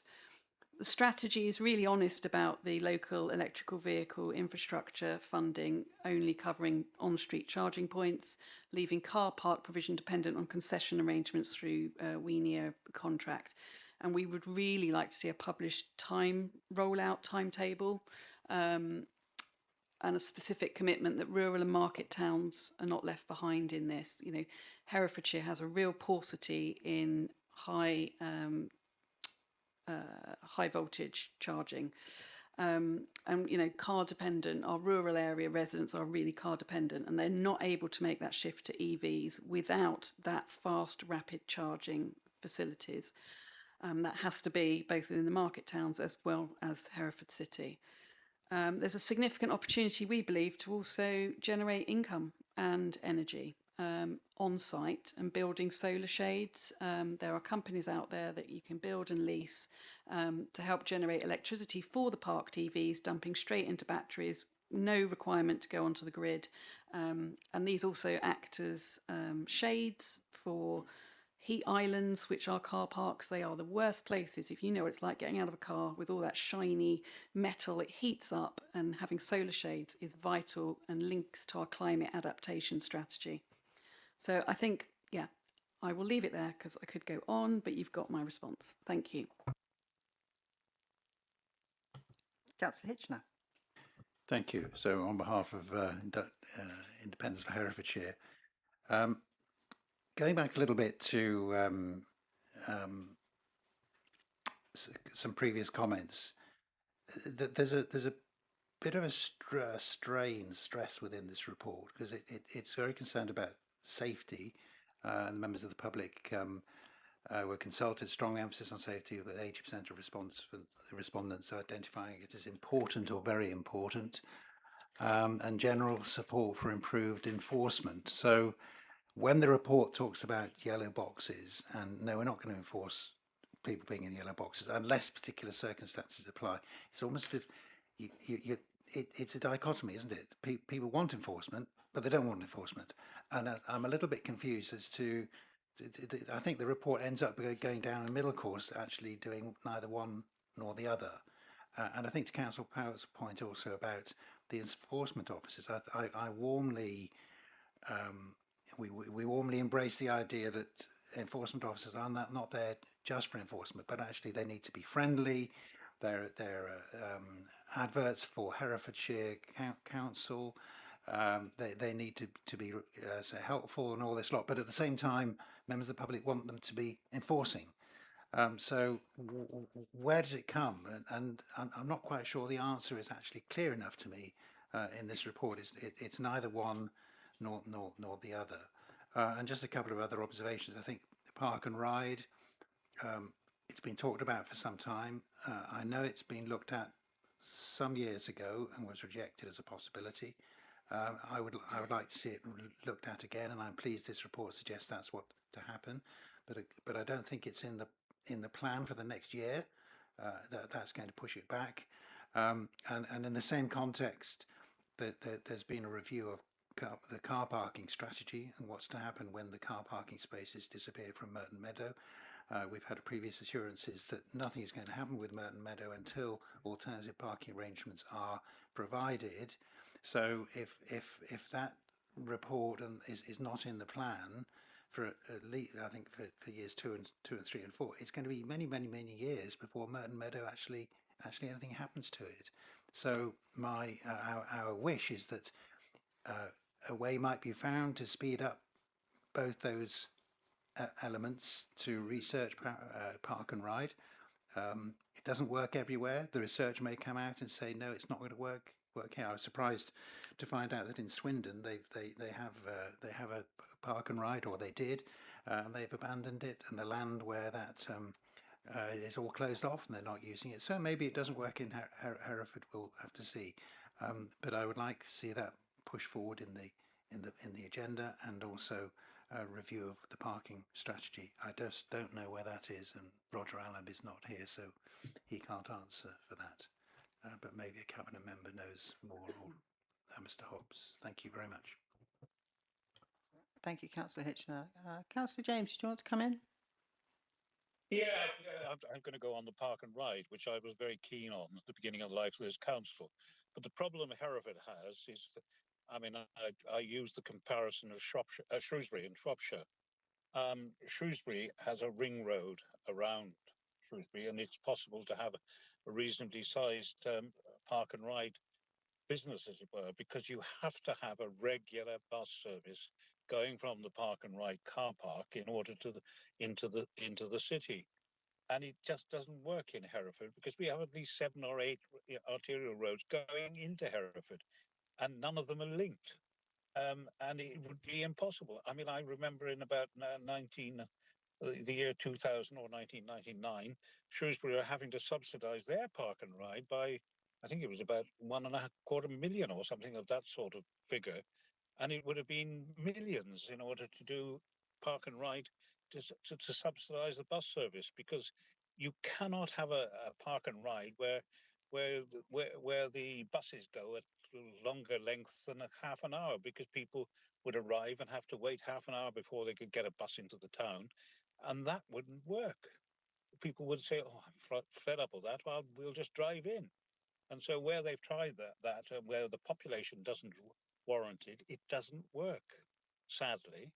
But you know, if there was a link round around Hereford, it could work, because you could have 1 or 2 Park and Rides, which might make it, although it would still be very expensive, it might work. Thank you, Councillor James. Councillor Durkin. Thank you, Deputy Leader. A lot of questions there. I've hopefully got a lot of answers for them. Right, this is a strategy document with all matters regarding the concepts will be considered going forward. As you quite rightly say, with Park and Ride, we will consult. We have to consult to make sure it works for the population that will be expected to use it, and also the financial implications, which Councillor Stoddart will be pleased.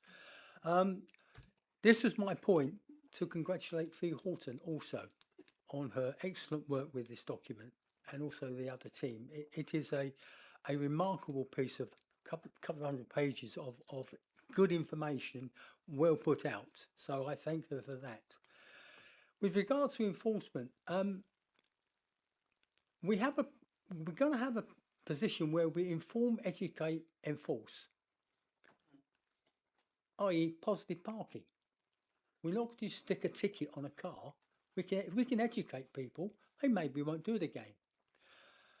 Enforcement officers, we need to bolster the relationship with the police. we're already doing that. We are in discussions with the police about how we can actually do that.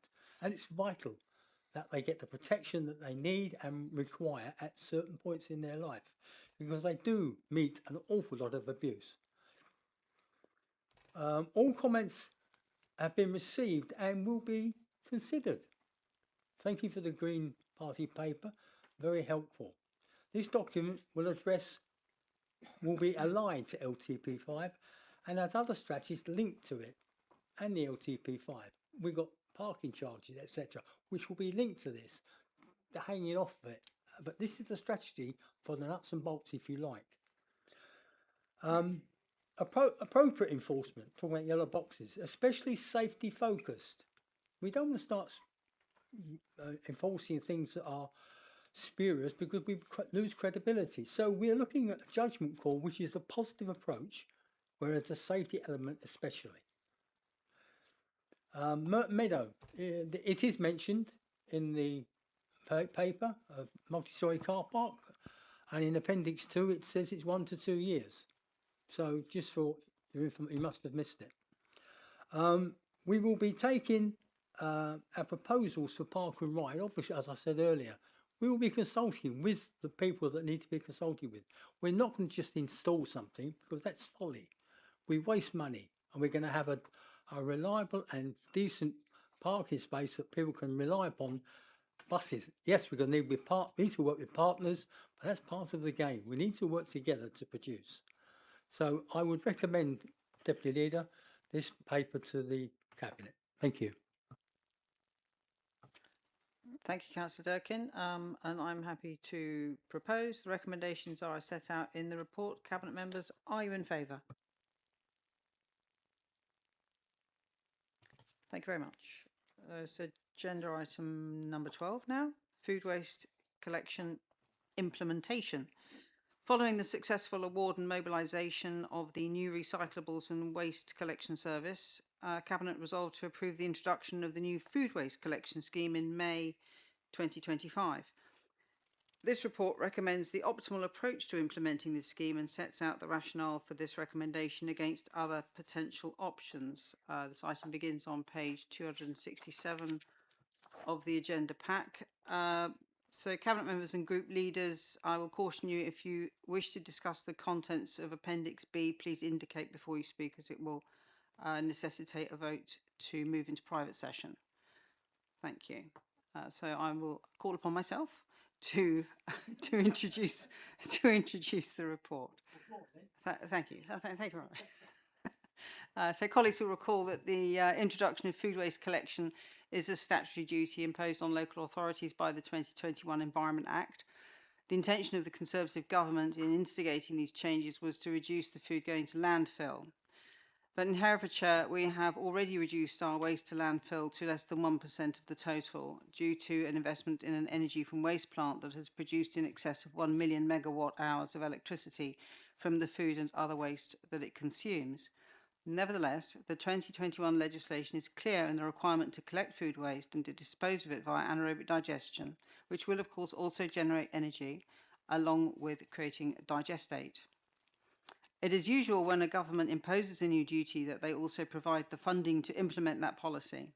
In the case of the food waste collection, we received sums from government to offset some of the capital costs and were in reasonable expectation of the revenue funding.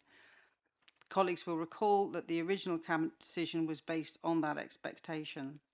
However, it was only after the final settlement announcement was made that we found that no additional new burdens funding had been included. It became clear that the new government's approach was that the necessary funding had been included in the settlement, which is the settlement known as the Unfair Funding Review. So the cost of rolling out the new service is around £1.6 million net per annum, and therefore it was prudent to reassess the options in order to maximise the successful rollout of the service whilst ensuring value for the taxpayer. The report before you outlines the various options that were considered, including a phased approach and different start times. Working with our operational partners, we have concluded that the optimum time and methodology is to do a county-wide implementation in September next year. This will avoid confusing the public with multiple start dates. It will mean a clear communication strategy, and by avoiding the height of summer as well as the Christmas period, we hope that the service will build confidence and user acceptance. There will be around 6,000 households where the scheme will need to be customised, and work will be undertaken to ensure that we provide the right service to those premises. The key risks are noted in the report and are offset by allowing time to prepare, recruit and build capacity and public awareness. Since every tonne of food waste that is collected is a tonne that isn't having to be paid for at the energy from waste plant, saving £119 per tonne, it is important, in order to ensure value and avoid unnecessary cost, that the public engage with the new service and do not continue to dispose of food via the residual waste stream. Keeping it simple, reliable and efficient is the best way to gain public support, and I therefore propose the implementation strategy and recommendations as outlined in the report. Thank you.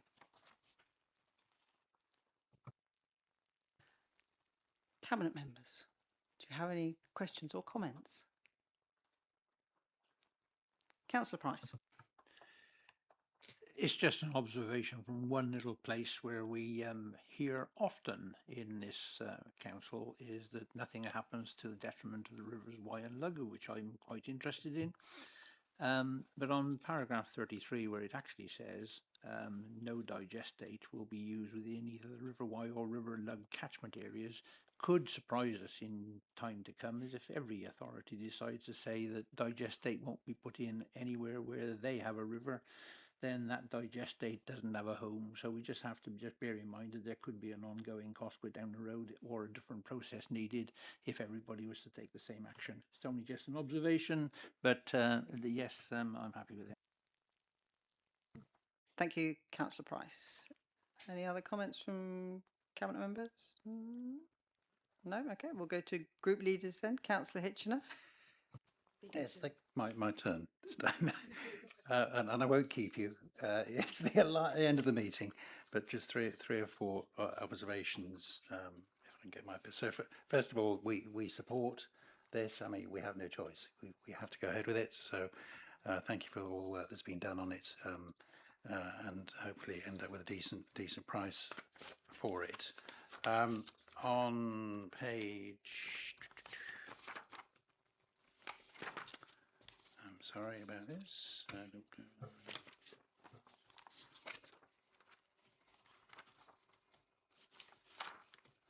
No.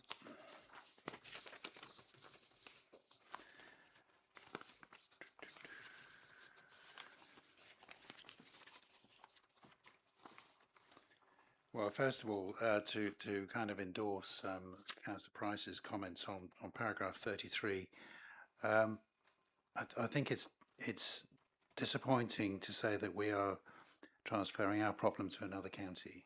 I think we should be qualifying the statement in 33, saying that we would either work with other councils to make sure we're not causing a problem in other rivers, or making sure we are working with areas that need the digestate, rather than saying we're just not going to put it in our rivers, we'll just put it somewhere else. So I do endorse that comment from Councillor Price.